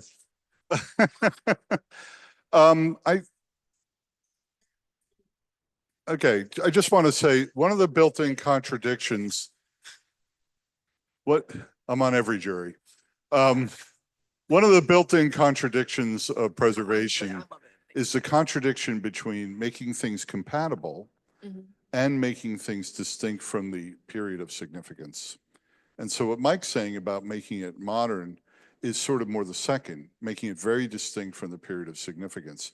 On the other hand, one of the things that historic sites have to do is judge whether something's compatible.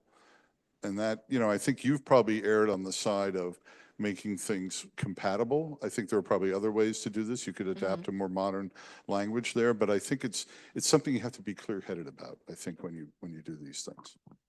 so it's not a contradiction. It's opinion. It's an opinion. It's a direct. It's a different strategy. One. No right or wrong.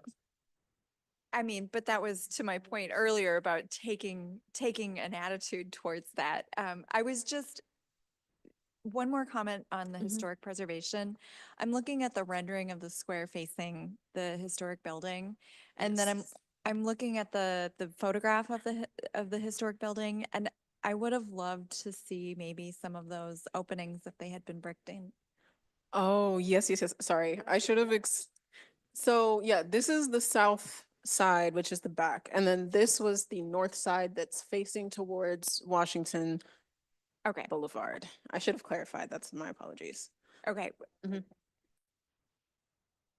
That's Yeah. helpful. Mhm. But one thing in the new architecture, just based on the brick comment, I'm looking at this, very distinct side of the building, has a very Mhm. different character here.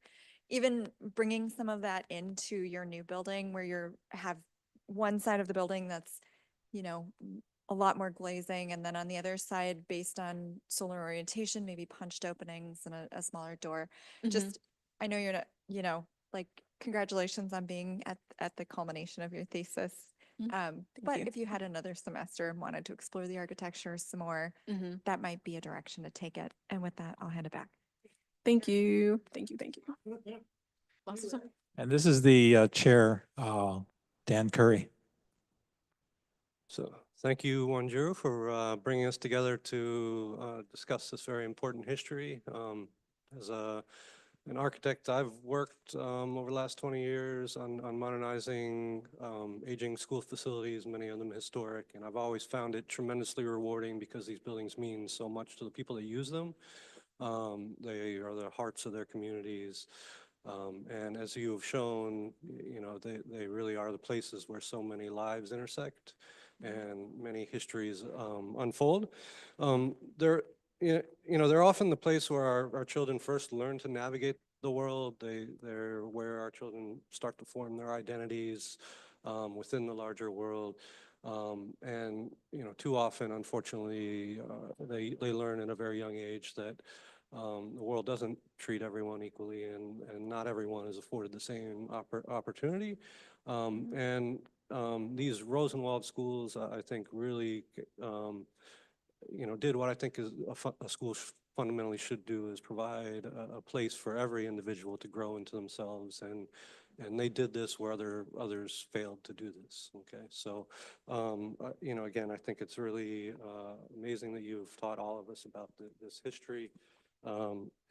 And you know, so what took me many years to learn and practice this kind of process of you know, revealing the histories of a site, and not only asking the question of what should this be made of or what should it look like, but you know, what took place here, what, you know, should take place here in the future. I think you have demonstrated an amazing passion and capacity for doing that work. And I would just wish you many years of finding, you know, successful ways of creating places in the communities you work in, through both architecture and historic preservation. So thank you. I would also like to thank again and acknowledge Susan Kern, who was very instrumental, you know, along with Juan Burke and Eric Jenkins, in kind of developing these skills and capabilities with you. And unfortunately, she couldn't be here, but then I'm sure she's very proud of your work as well. So thank you for allowing me to be part of this journey, and wish you all the best. Thank you so much.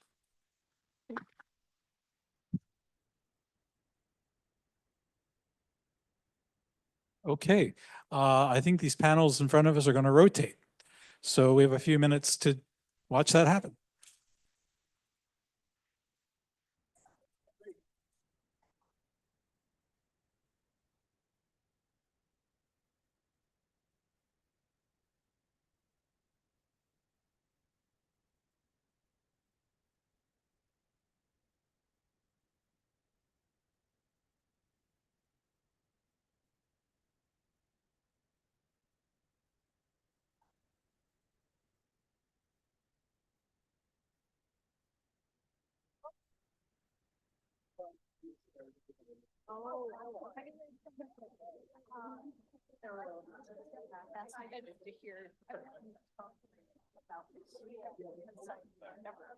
I never knew any. Yeah, so thank you. What a fantastic time. Thank you so much. Really great learning experience for me as well. I actually went to Stanford a couple of miles away. And I never knew. Oh, interesting. What?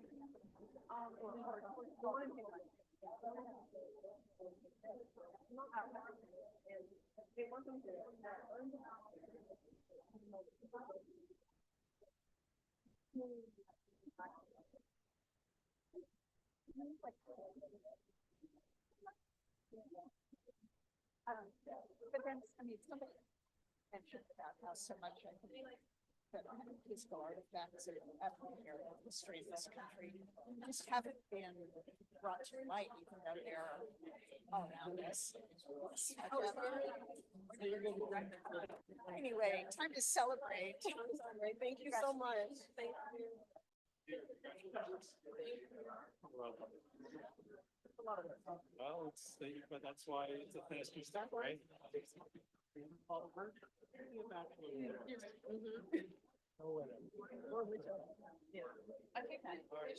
relatively well.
All right, it says hold down for 2 seconds. Okay, Ben uh, Ben Plugi is here to present his thesis, Bloom. Dioko Wu is the chair, and Lindsay May is a committee member. And the floor is yours. All right. Well, I want to thank everyone for being here. It's the last one of the night, so I'll try to make it something we can ponder on the way home. I want to thank everyone who was involved in this project. My chair, Dr. Wu, Lindsay May, Peter May, Eric Jenkins, all of my peers. You've been the reason I got here, and my family. Thank you. Introduce Peter, by the way. Oh yeah, Peter May is my advisor from the environmental science and technology side of campus. So I've been taking a class over there that really had a lot of impact on this project. So we'll see that come through.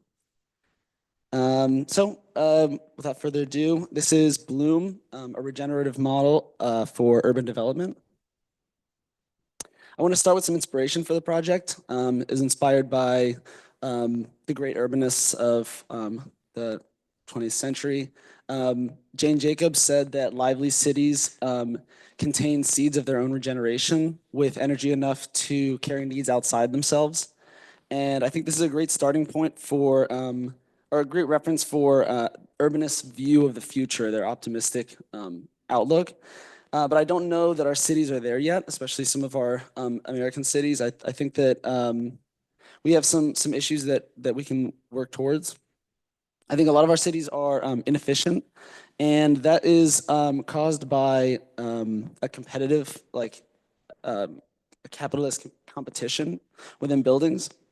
And when buildings work like companies like this, it doesn't create a cohesive ecosystem that is able to change. So the main thing that I'm getting at is that our current cities are not able to change. As an example of that, this is the Mechanic Theater in Baltimore. This building was used as a theater for its entire life, and it was enjoyed by Baltimore for until 2014 when it was not needed anymore. And it's a huge concrete building. It can't be made into anything else. It looks exactly like a theater. And so it was demolished, leaving a hole in the city. When cities start to develop these holes, they add up and they show bigger problems in the urban fabric. Some of the problems that Baltimore has that I'm trying to address here is the lack of mixed-use buildings.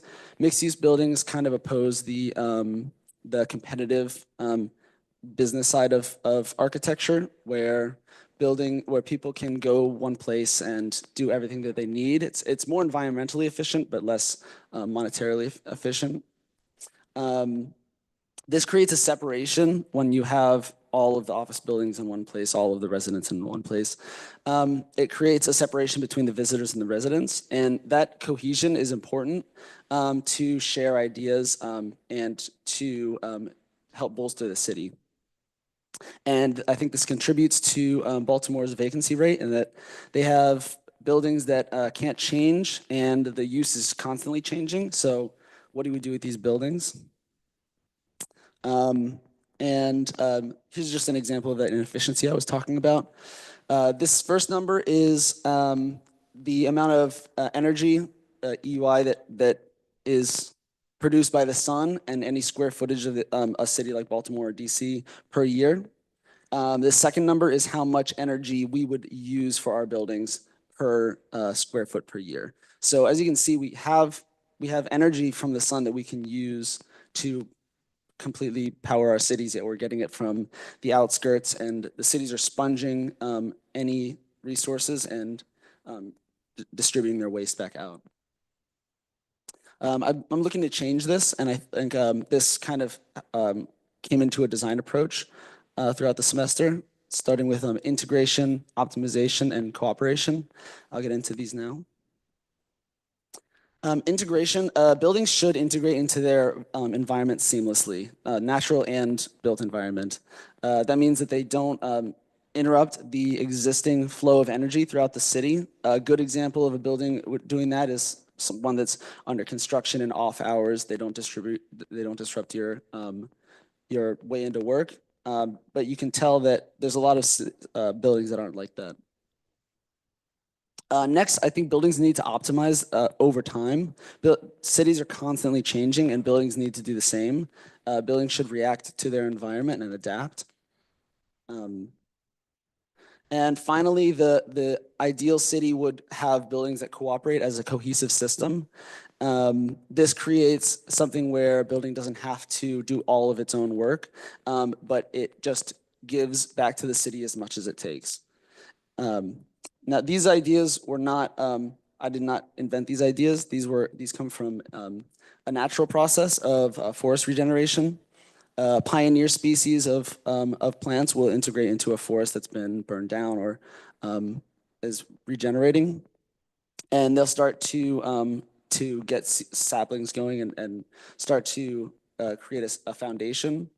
And then there's a mid-succession series of life that starts to emphasize growth and incorporate that. And then finally, you'd have a mature forest, which is constantly adapting a complex system of inner working parts.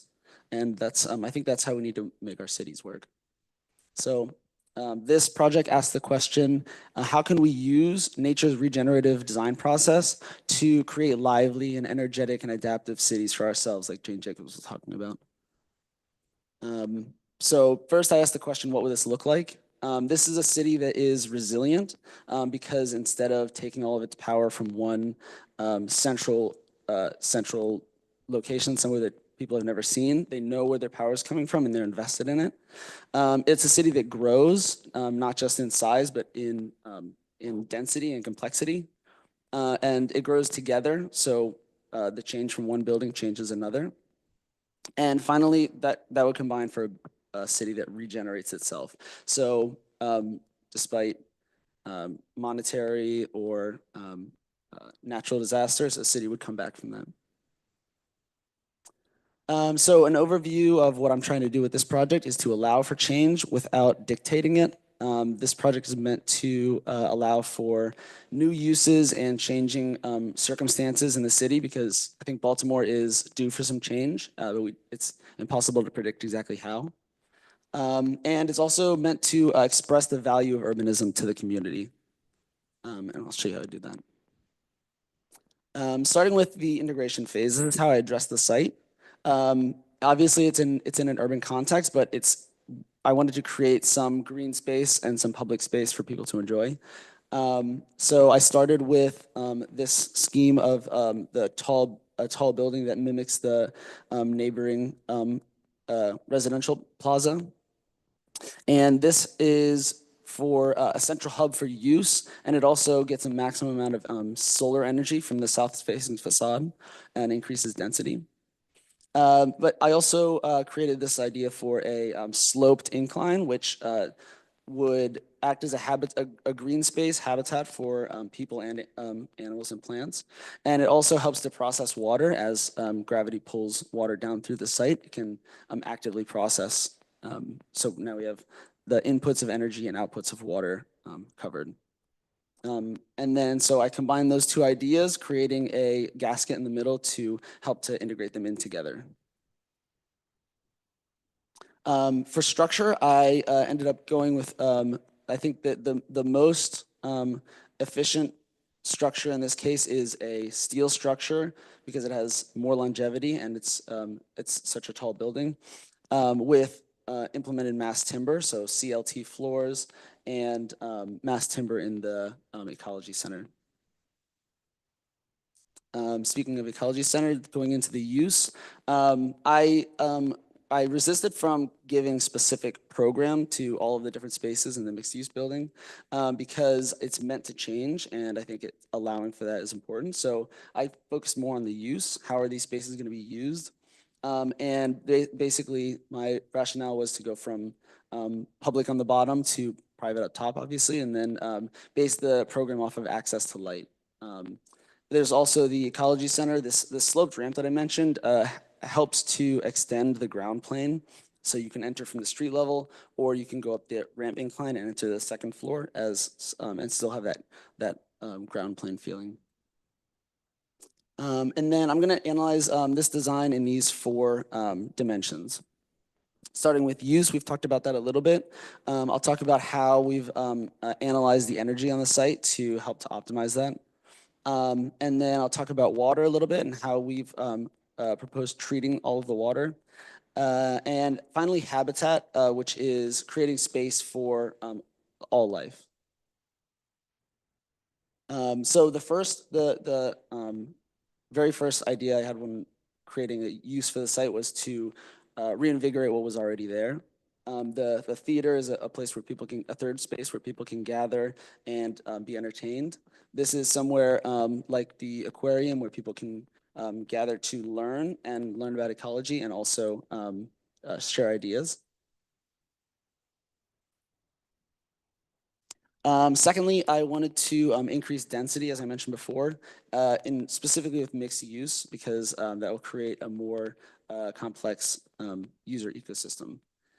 And this starts to fill in the holes that are missing from the nearby area.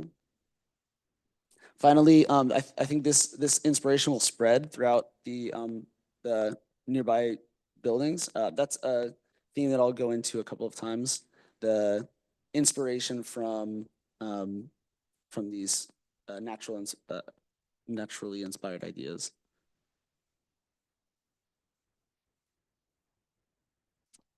So going into the energy of the building, we optimized the south-facing facade to help improve the energy efficiency throughout the year.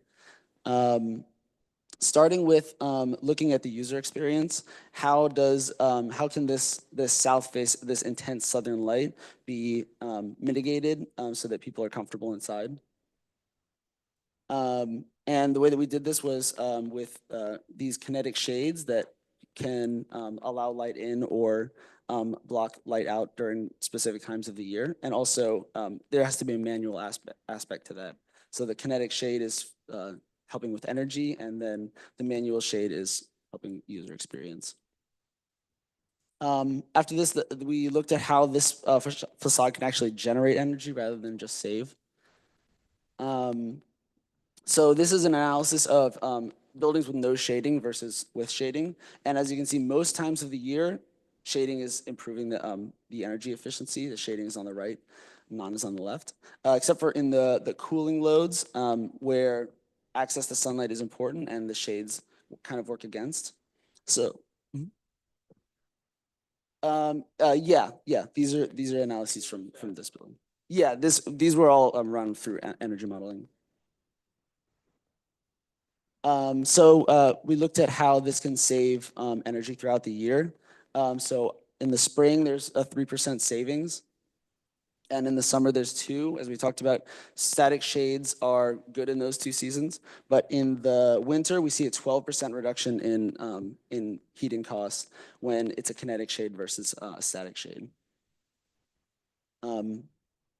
So throughout the year, that ends up saving about 3 EUI. And that's the equivalent of $43,000 versus no shading system, whereas fixed shading saves $9,000. We compared that to how much carbon dioxide that would save, and we counted that in the number of well, first in tons, 90 tons for the kinetic shade. And then in the number of trees that would save versus the static shade. So that's 570 trees worth of carbon dioxide per year. Finally, this can be expanded to other buildings as generating electricity for the city, radiating this energy outward. So going into water processing, we started with the rainwater processing. I took some inspiration from some precedents like Sidwell Friends School, which is here in DC. And this goes through a green roof into a community garden and then over an aeration field into a biopond. So it influences the core ideas of the project of community and nature while also creating a positive aspect. So here's what this could look like. I have some renders later. Next, we talked about treating the actual gray and black water from the building. So there's a constructed wetlands which processes all of the gray and black water from the building with some help from trickle filters, which are a consolidated way of doing that. And finally, this also can move outwards. This can process the rainwater from other buildings, and that green roof can inspire this kind of change in neighboring buildings. Moving finally into habitat. So first, and the most straightforward, is that it provides green space, which in a city where green space is hard to come by. And then it also increases the local biodiversity, especially in plant species, as people are planting new plants in the urban garden.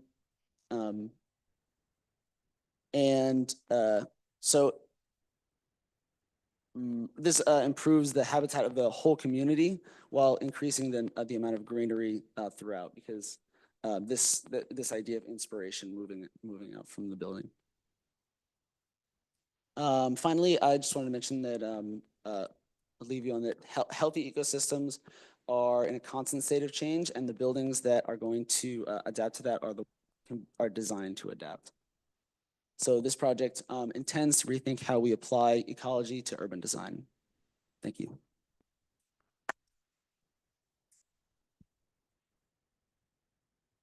Can I quickly go through my boards? Yeah, and also, do you have the diagram of the bar versus the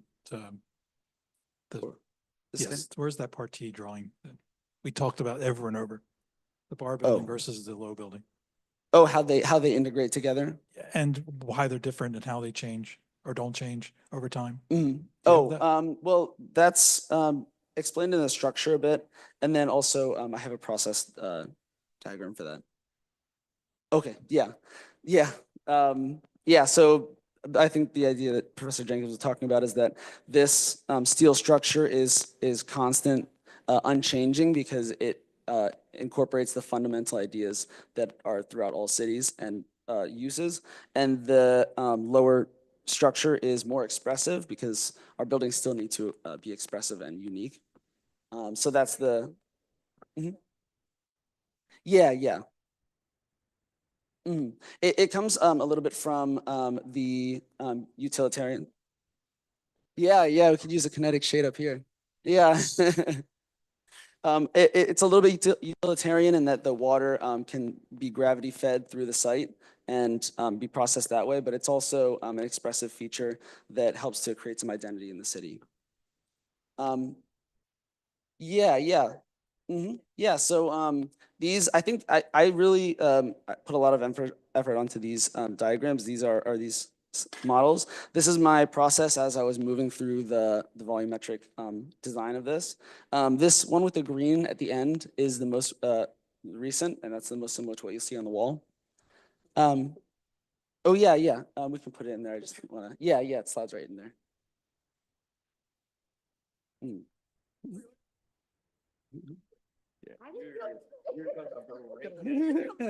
Let him do it. I can. I was at a UVA jury and the jury is like. It's okay. Models are meant to be broken. Thank you. Let him stick it in. He knows how it goes in there. Yeah. So just curious, you had a sort of a step. Yeah. I went for stepping. Quick question. Sorry, originally you had a stepped platform that kind of stepped up to where did you get the curved idea from? I was kind of between the two of these. The curved idea allows for people to integrate into the building. So the steps are a little bit more resistance in that way. I wanted to create. Okay, but you don't integrate until you get to this point, right? Yeah. And that's the same here. So it doesn't matter how you, right? The way you do the landscape could have stepped or could have curved. Yeah. Okay, I I'm also sure looked that's at it- clear. It's not, I don't think that really, so I'm just wondering, maybe the curve here, you want to do a curve that way? Is it expression or? Yeah, I looked at it a little bit right here. This is a couple of analyses based on precedent, just on how that side elevation would look, because that I think is a big factor in that. You can see that from coming down the street. What's the depth? 60 feet. So if it's only residential, Or it can be office as well. not deep enough. Mm. And you only have 2 elevators, is that correct? Here. Oh, sorry. Mm. Elevators. Oh, How many elevators? two cores, but it would be, I believe it's, Then you have some drawings over here. oh, yeah. Yeah. Just 2 elevators? Mhm. Yeah, you're gonna need more. This is 20-something stories tall. 24, yeah. Yeah, which is gonna probably change that dimension, which is gonna make it less like a slab, Mm-hmm. but a wider one. But just the type of thing you need to tackle, you know, when you're making a proposal like this. It's very elegant. Yeah. You know, and Okay. so it's almost like you're judging it from the outside than the functionality of the inside. Mhm. So I Yeah. would recommend that. Yeah, I looked at some schemes where it thickened as it got lower to allow for office space and residential. What happened to that? I ended up feeling like the because of the kinetic shades and the access to light, the 60 feet would end up working for an office space. It would not. Right. So it would mean that the residential is up higher, which is sometimes how these sort of mixed-use buildings are layered. Retail, office, and then residential, the way you have it. So, good intentions, you just didn't follow through. So, you know, it would have been very elegant. This Yeah. should have been With more like that. the thickening building. And then it could have engaged this more. And you could have also expressed, I thought it was great that you thought to replicate or at least add a theater because there had been a theater there. Yeah. And so if that showed up a little bit more, I don't see where it is in your sections, where the Oh, yes, theater I would have, be. I have it shown down here. There's also a perspective of that one right here on the I bottom. know, but the volume doesn't fit a theater. That, Yeah. so That's if a good you, point. if you brought those typologies to this, it would, I think, start to make it a richer project. Yeah, I agree. So you're headed in the right direction. Okay. And I'll jump right in, knowing this site extremely well. Mhm. So there's a couple of things. I think the ideas are really clear and the drawings are lovely. I think to the point that the building is really more of a width of residential with a double loaded corridor. That kind of speaks to the market right now. We're watching office buildings sit empty. An introduction of something like a brand new Class A office space might go over well, but Baltimore, in Baltimore's relatively flat market over the last 10 years, we had a 0.5% growth in population. Downtown is our only growing residential market, truly. Doubled in residential population between the 2010 and 2020 census. So it is our fastest growing residential market. So proposing something that's new residential, I think the idea is in the right direction. You talked a little bit about Jane Jacobs, and in my notes I wrote down Jane Jacobs was probably talking about 5 or 6 story walk-ups with, old timey store fronts, shopkeepers who sweep off their stoop, that kind of thing. Yeah. So, in a future iteration of this, it would be interesting to see how you picture that street life happening, with this many stories of residential. One of the things that happens when you stack this much density is that you might not have the same kind of ownership as like a 5-story walk-up, but that's all determined by the kind of program and how you invite people to experience the public realm. One other thing that I think is critical to this site is the fact that it sits atop a subway stop. Yeah. I would love to hear how you thought about that. Yeah, I actually, that came into play. I apologize, I didn't mention that the reason that this is pulled back is to allow for right when you exit the subway, you have this nice green space to sit down or like have lunch after work. And then I also, in some of my iterations, wanted to create a place for people to pass through the site during like after work, home or something like that. So to kind of get a taste of the site, but not actually have to engage too much. Okay, I'm glad to hear that you thought about that. One other thing that I would have loved to see studied, if this had been more of I realize that you spent a ton of time on the building systems and the energy consumption and capturing the runoff and things like that. If it had been more of like an urban design study, I would have loved to see, this is a really difficult condition because this is where the ramp goes down, right? And Yes, crossing that is yeah. so treacherous. Like there's this beautiful building across the street, the little guy, this guy. And I often walk that corridor and crossing the street right there is like, you just kind of like, it's like, it feels a little bit like the game of Frogger. That's aging me, It's a but car you street. know, Yeah, you know what I'm talking about. absolutely. And then looking at your drawings, I love the idea of greening throughout downtown. And this is something that we've been working on. I worked on the Downtown Rise 10-year vision. And when we start to look at the infrastructure and the steam required to power the subway and the depth and the soil compaction and the class 4 soils and all of the problems that plague old industrial cities, it's really hard to get street trees. So I love the idea. And if you have studied, how that might work, Yeah, I'd be open to hear, like other ideas about like, how could we actually accomplish that? But with that, I'll pass the mic. Just congratulations on the culmination of a lot of work. So first of all, congratulations. Huge amount of work, great presentation. So impressive, all the technical work you did. I love that you're working with scientists. I mean, it's just fantastic. My husband's a scientist, so I love scientists. Yay, scientists. Yay, science. Literally. So all of that is so great to see because as Todd said earlier, like you guys are the future, right? This is what you need to be thinking about.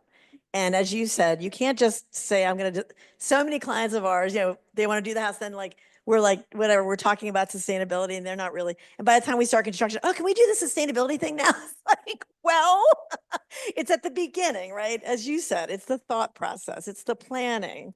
So that needs to be in all of our cities and all of our architecture. And luckily codes are starting to enforce that, but that's not enough, right? So I just think that you picked something you're really passionate about and it shows, your energy is great. And you obviously worked really, really hard. And I love that, again, you did the technical and the sort of, all the charts and the studies, and you did all the drawings and the models. Like that's phenomenal. So tons of work. We all were talking about how hard Thesis is and, just to be able to do, again, you did perspectives, you did axons, you did, so all terrific. So please, again, all these discussions are always, you're bringing up a lot of really good thoughts and discussions. I lived in Baltimore for a few years. One thing about one place, my favorite place is Lexington Market, especially the rebuilt Lexington Market is phenomenal, right? And they have a history of those markets around town for each neighborhood. And to me, those are just my favorite thing about Baltimore, those markets. When you go to Lexington Market, it's a little rough outside. And then you go in and it's like everyone's together and it's lively and fun and busy. It's like an indoor outdoor space. You feel like you're outside, but you're inside. To me, this space just needs more. It needs something more, right? Programmatically. I would consider making that another market. It's right at the subway. It's right. I love how it's stepping up. I don't know that I love the curve. That's personal. I think you could sort of it's sculptural, the curve and then the other curve, but I'm kind of feeling like it's a little too, it's very timid. So if you're going to do it, you really want to do it. Like that whole facade needs to feel like it's peeling off. And for example, why wouldn't the facade make the cover peel off and then you walk under the facade and that's your rain barrier or whatever, right? So you could really go a lot further with that idea. So I don't mind that. I don't know that I would do it. I kind of like, as I said, you're stepping ground, stepping up and then stepping in. And I actually think, to be honest, that the building could have eroded. I do like the strong form, but I don't know that the building couldn't have eroded like step, step, step, and then maybe step, and you make your way to the roof. You know what I mean? It could have been kind of interesting to do a series of layers and platforms and not just this big thing and then the low thing. However, that is personal. That's me redesigning your project. So that's not necessary, but something to think about. But I would say they feel very separate right now. And part of that is the two curved forms are kind of fighting each other. So that's something to study. However, functionally, I think it really needs program. And Baltimore, when you're in Baltimore and there's empty spaces, it's not good at night. I mean, it just isn't. It's a city that has had issues with crime forever. I lived there 30 years ago, and so unfortunately, it's gotten better, but it's a slow process. But when there are people and it's busy, it's safer, right? So you go to Fells Point, or you go to these neighborhoods where everyone's bustling and walking around, and that's just a safer thing at night, right? So I feel like in this area, it could be dangerous if you don't have enough going on.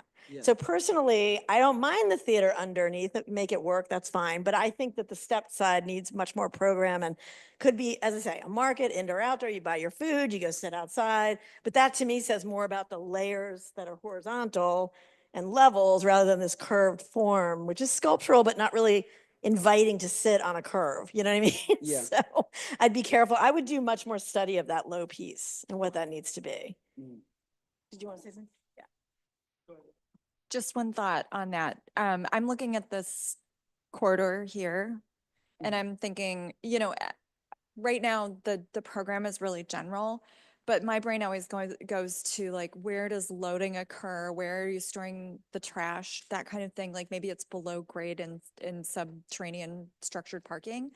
But maybe that becomes sort of like this great little alley. Like Hopkins Plaza is one of those great gems. When I show people pictures of it, they're like, oh, is that in New York? Like, no, that's in Baltimore. That's downtown. It's this hidden little wonderful gem of a plaza that most people don't even know is there. Yeah. So, inviting people into the plaza, I could even see, moving those buildings closer together and then sort of like making this, your Oh, open yeah. street, there's like ways to kind of see that. shift the program around to really highlight that central space.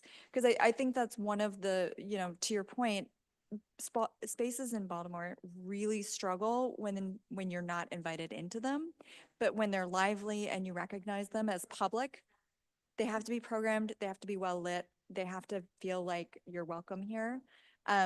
So that's like, it's just another layer of the design and, like how you position that program, where you highlight those entry moments and making them feel like entry moments is really critical.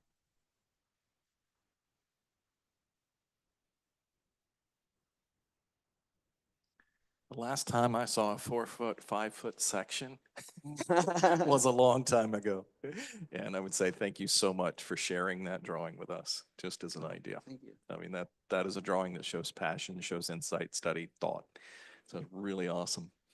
So I was sitting here and I was thinking about Janet's curve conversation. And I was thinking that, yeah, the curve isn't hit it yet. And what I was realizing is that your curve is sort of alluding to something that's almost intuitive. It's like it wants to be there. You feel that it wants to be there. And so one of the aspects of being an architect, I think, is to try to get to this notion of intuition, because that's part of what we are, and particularly as architects.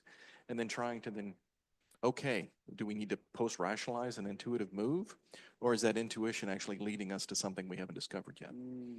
And I think that's where it is with you. You haven't quite discovered, because Intuition comes from experience, study.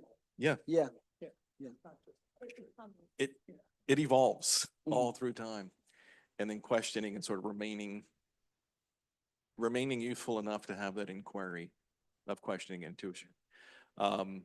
Because I think yours is related to the idea of the sun, the movement of the sun, the contour of the earth, and the way that those two can come together. And so when Janet was talking about sort of peeling the facade away, I could begin to see that. And so what I was thinking is, earlier we were talking about this notion of process and allowing process to inform. You generated all of this statistic, and I'm not sure that you actually engaged it as much as one might. To say, okay, well, I can get down to so many kilowatts, or I can generate so many kilowatts per year with the facade that I have. double that. Show me. Well, Yeah. I was thinking about like towards the torso and like, is the building orientation perfect for the solar gain? Yeah. You know, Peter, you know. 30% is optimal here. Right. For year-round static, but because you have a kinetic, it will optimize throughout the year. So I saw that curve as kind of a nod towards solar gain optimization, phototropism in plants as they optimize. their Exactly, direction to the sun. exactly. That's what I see when I see that building, is that almost beginning of a phototropism towards. the sun. Exactly. How could we push that even further? Right. And I think that was that intuition, is that you were seeing that was evolving in that way, and then sort of leaning into that self-discovery a little bit more. I think would have evolved that as an idea. Closer to the mouth. I can hear you. I'm soft-spoken, Eric, you know. And then, so that's one item. And then I would say, you looked at the building as a stacked series of floor plans. Mhm. And one of the things that fascinates me is that this facade, if it was going to optimize performance, would jump over the building, level out over the top, and then you would have it that curved and sort of grabbed all the sunlight off the roof level. Yeah. That is where it's optimal. Mhm. So if you said, okay, I'm not going to make a building, what I'm going to make is this blanket that is suspended in space that optimizes energy generation. Then make a building underneath that. Mhm.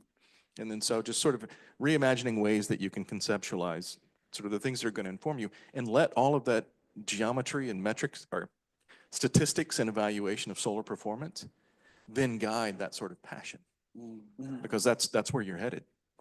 And then with the other curve, I kept looking at this drawing and I misinterpreted it with the model. And that's why I was trying to shove the model down further.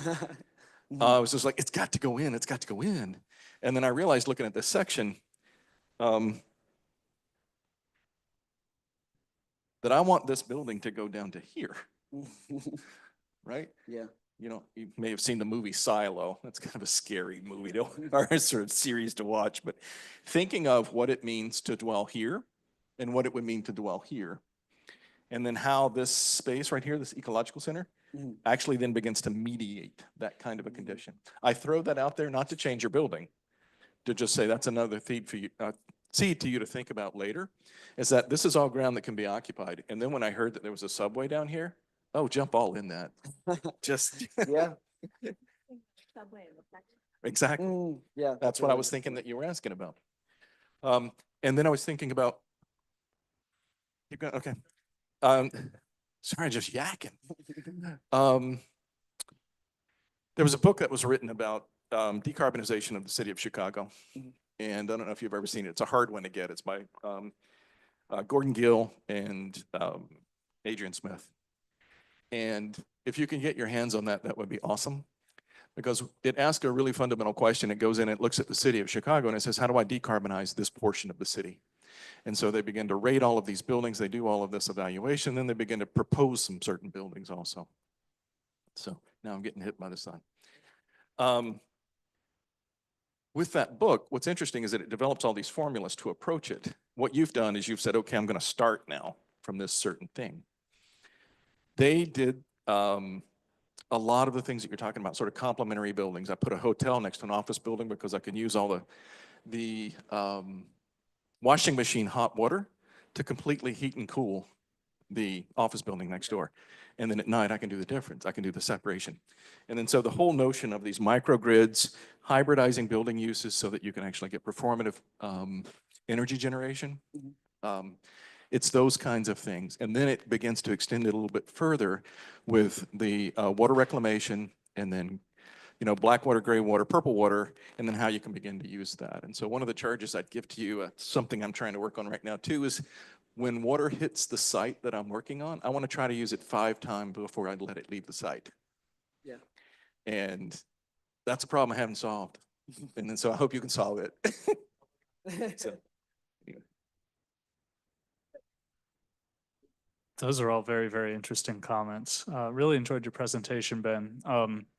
My favorite nonfiction book ever written is Jane Jacobs' The Death and Life of Great American Cities. And I think you really take on the spirit of her polemic there in that quote that you shared, which is that when a big city gets going, so to speak, it's a mass of mixed uses, a bewildering mass of markets and uses that it's very, very hard to improve upon through planning. And that's what she's getting at. So sometimes she's misunderstood. I think still sometimes misunderstood. We could plan something in a Jane Jacobs way. We could put a little corner grocery store in there. Well, she's really saying, look at what the city's doing and see how you can minimally, incrementally plug in to assist it in what it's already doing well, because what's going on underneath in the city, it uses these kinds of synergies that were just discussed, the hot water coming from that building to this building. I'm gonna take the subway across town and go to this daycare center, and this building's gonna be activated for cello practice, and it's, those kinds of things that are so bewildering, it's really hard to improve upon with the plan. So in that spirit, I wonder if you might push your design even further by thinking about metabolism, because the metabolist architects want to, they're trying to respond, like you said, dynamically to the changing landscape, to the markets. And I just wonder, there are a lot of skyscrapers that are used for mixed uses. They just get filled with mixed uses over time. But rather than just plant the shell there, what about something that is maybe more of a metabolist building that grows over time and has no unoccupied space? Therefore, it's not generating energy for unoccupied spaces, for example. And I think maybe that would be complementary with some of the other observations. Yeah, where's the Asian cities we talked about? I mean, we talked about Made in Tokyo with aggressive mixed use. Yeah, I when I was looking into metabolism and like the plug and play idea, it really came through with the systems more than the use, which I don't know if that was the right decision, but like my idea was that technology is something that is always improving, so it always needs to be replaced. Whereas there's core values of a city and core values of a building that can stay. So thinking about it in a use format, I don't know that I considered that enough. Michael Kleiss, I'm associate professor here in Maryland. And for those of you who don't know me, but I do have to say, Eric, please don't put me after Joe because he just stole my thunder. I was going to actually build up on that, but way to go. I do have to like to talk about three things. And I'm going to use one of my favorite movies, The Good, the Bad, and the Ugly. So let me start with the good. Number one, love your process from beginning to end. I love the way that you tell the story and how you use this idea of building blocks. Every single decision that you made, it's rational, but it's also supported based on a concept and an idea. Everything comes together literally like a Lego set that is well thought out and well done. I'm going to throw in one ugly. Well, not one ugly, one bad thing, because love your building on the front, but I don't know the building on the sides or the back. So what happened to the facade that faces Baltimore Street? So I'm going to give you a few minutes to maybe explain or talk to me about that. And then Left it to the imagination. No, that is something that I was kind of wrestling with, and it was always the thing that I was like, when I get time, I'll do that. But obviously, I was focusing on this southern facade because after it's a sustainability project at the base, and then the east and west are like they get solar intense solar radiation in the early morning and the afternoon, and yeah, the back I just kind of I guess the back, but Yeah, I tried to meet the language of the city a little bit when I was considering it. But other than that, yeah, I tried to leave it off the drawings. Well, you have time now. Yeah, Let me put it that Yeah. way. And I think do it this for yourself.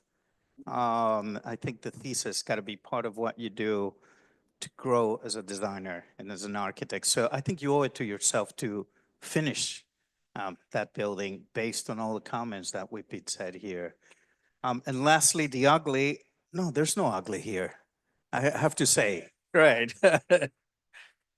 No, I appreciate that. And I will be working on this from all these comments. I'll watch this video. So 15 I just times. want to kind of follow up on what I had said earlier. What's bothering me, again, don't take, this is not I feel, yeah, because you worked so hard. It's a great, I lived in Baltimore and this doesn't feel like Baltimore. Like, I don't feel like you know Baltimore or you brought Baltimore to this project. This could be any city, the way you, even, I was listening, that all your drawings are just kind of these generic high rises.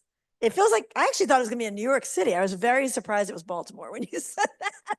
So, and I lived in New York as well. So just be aware as an architect that we have a site and if we pick that site, or we don't always pick our site, right? We usually get a client, they come to us, we have to understand that site. And that is part of our responsibility. So again, I really do appreciate the technical aspects, and I'm not as, well-versed in all of that, but site is it's 50% or more of your project, right? So please look at this again from the lens, and that bringing up the idea of the other facade is really important. West Baltimore Street's a major street, so I mean, there are Mies buildings. I worked on a Mies building in this project. We renovated a space in the Mies building it's Charles, it's right there. Absolutely. I didn't even realize that.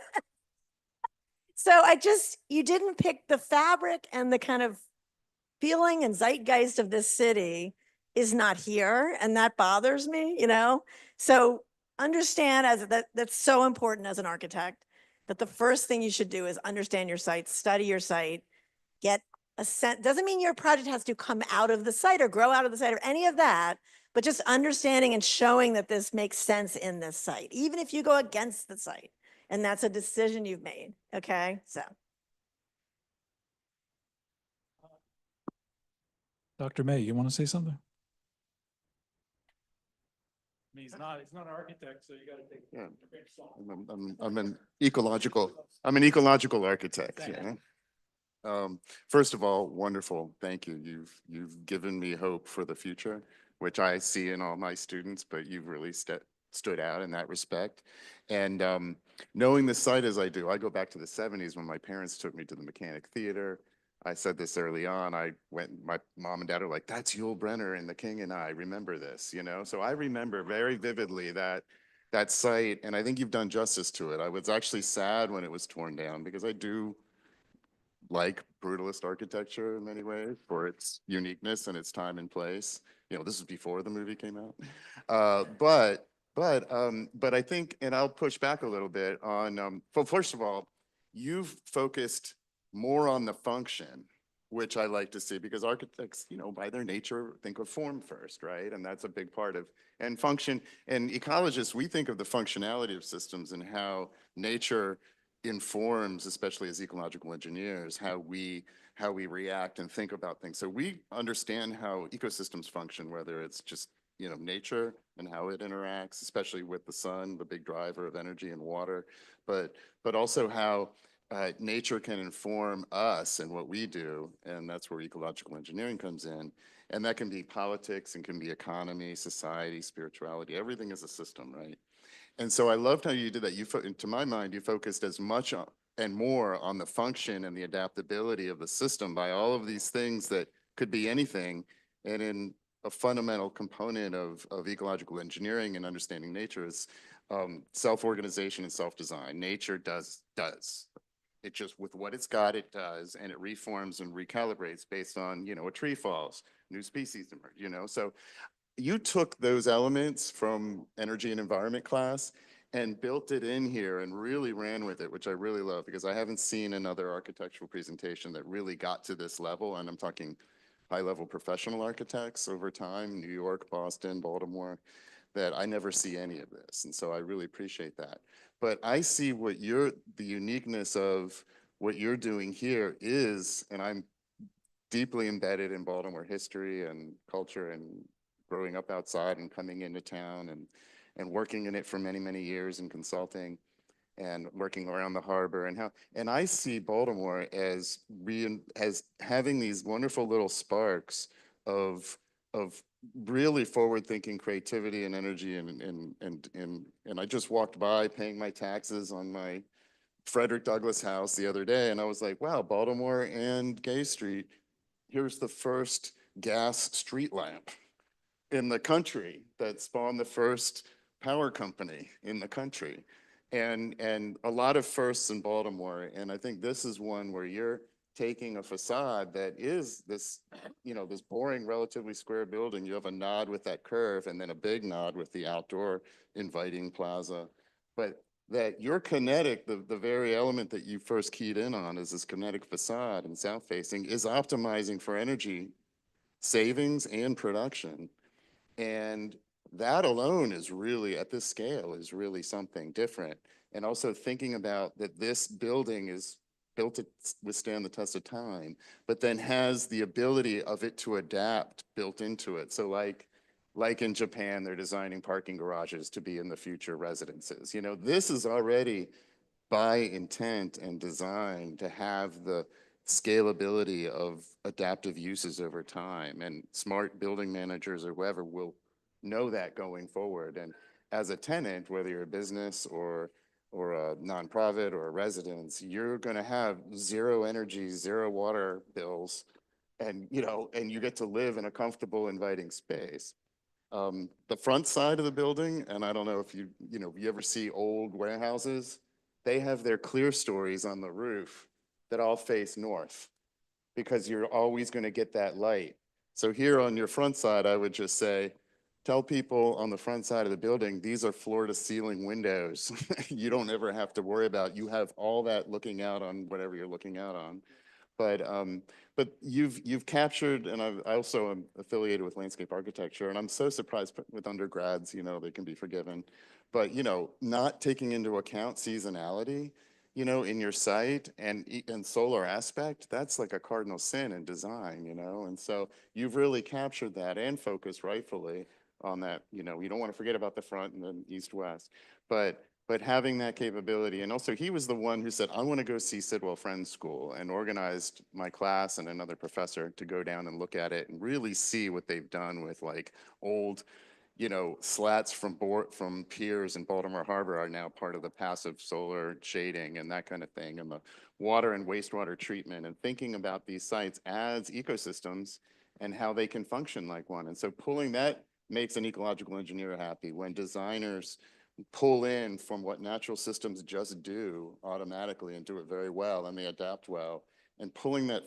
design philosophy into your site. And the rest of it's, small things that can be understood in terms of programming, all this, but just the overall vision, it makes my heart sing to see. First of all, I didn't know you were doing this. This is like amazing. And I think you should make copies and laminate them for folks in Baltimore City to put up in the lobby somewhere in some building. And that plaza, that makes me think of Hopkins Plaza, and makes me think of how way more interesting than Hopkins Plaza. Honestly, I love Hopkins Plaza, but this brings so much more into that. And so it's got function, it's got the form, but it's got the design philosophy that I think what Jacobs is saying, the seeds are there. We just never really planted them. And now you're talking about really planting them for this future, not just for downtown Baltimore, but downtowns anywhere around the world, to reimagine themselves as doing more. Nature always does more than the individual parts. It's greater than the sum of its parts. It has emergent properties that bloom out of it, and go on. And that, like the inner harbor and how Rouse reimagined coast waterfronts, city people, planners from all over the world came to Baltimore Harbor to see how that was done. How can we do it? And Rouse said, hey, that's for you to decide how you do it. I'm not prescribing it. I'm just saying this is valuable and you can do that. And I could see a site like this doing that with other architects and planners coming, if this gets real, if this was something that got realized.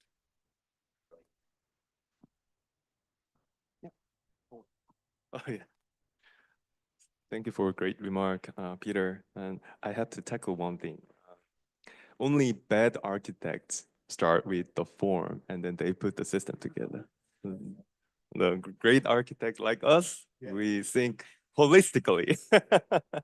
Okay, that was just sidebar. 10 years ago, when I first came to United States, what I was doing my doctorate study, the very first project, what I proposed was, the title was the Bloom. And it was exactly the kinetic facade exploration project. And then 10 years later, 8 months ago, while we were doing the thesis match, I saw the Bloom, and then he was doing exactly the same kinetic facade. So what a coincidence. And I was really, it was blew my mind. So, okay, why don't we do together? So that's how we started. So this building site, which Ben came up with, is really interesting site because, like he explained, there was the brutalism style mechanics theater, and then it was really loved by the people and the community. But the problem is that by lacking the flexibility and sustainability, there's no choice but to demolish. So that's what happened. So that gives us many challenges and food for thought. What can we do with this building site? So he started with a number of references, study, literature review, and then he reached out to many planners for the president, and then he went out to Omega Center planner and CEO, and we had an interview, and then he went to this building site bi-weekly. I thought he was living in Baltimore. So yeah, he was really passionate about what he was doing. And whenever he wanted to do something, I always encourage him to learn this stuff, learn the simulation. Here's the tutorial. If he was curious about to learn something, I put some citation and the references and read those stuff. And at the same time, Eric and Lindsay was giving feedback on the urban context design and how would you improve your building facade design? How are you going to do that? Something like that. And then meanwhile, Peter May was giving the comments about how you're going to do with the environmental science and natural habitat. How are we going to do that? So that result in Ben got overwhelmed. Like a month ago, he was literally overwhelmed. But luckily, he has a really positive vibe, and then he's really like always positive. I'm really like feeling good about it, and I was not. Okay, go ahead. And then what he did was he tried to resolve the issue step by step and make it into very small pieces, and then that's how he got this result. So that's why I really compliment what he have done so far. And actually, that's what's all about the integrative design process. You need to look different point of view, and multidisciplinary approach is super important. And don't forget about that. And from now on, I'm not the mentor and you're not the mentee. We can be a collaborator near soon. So congratulations. And I was really joyful with working with you.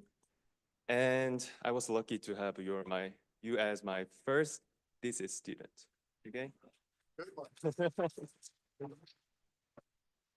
Congratulations.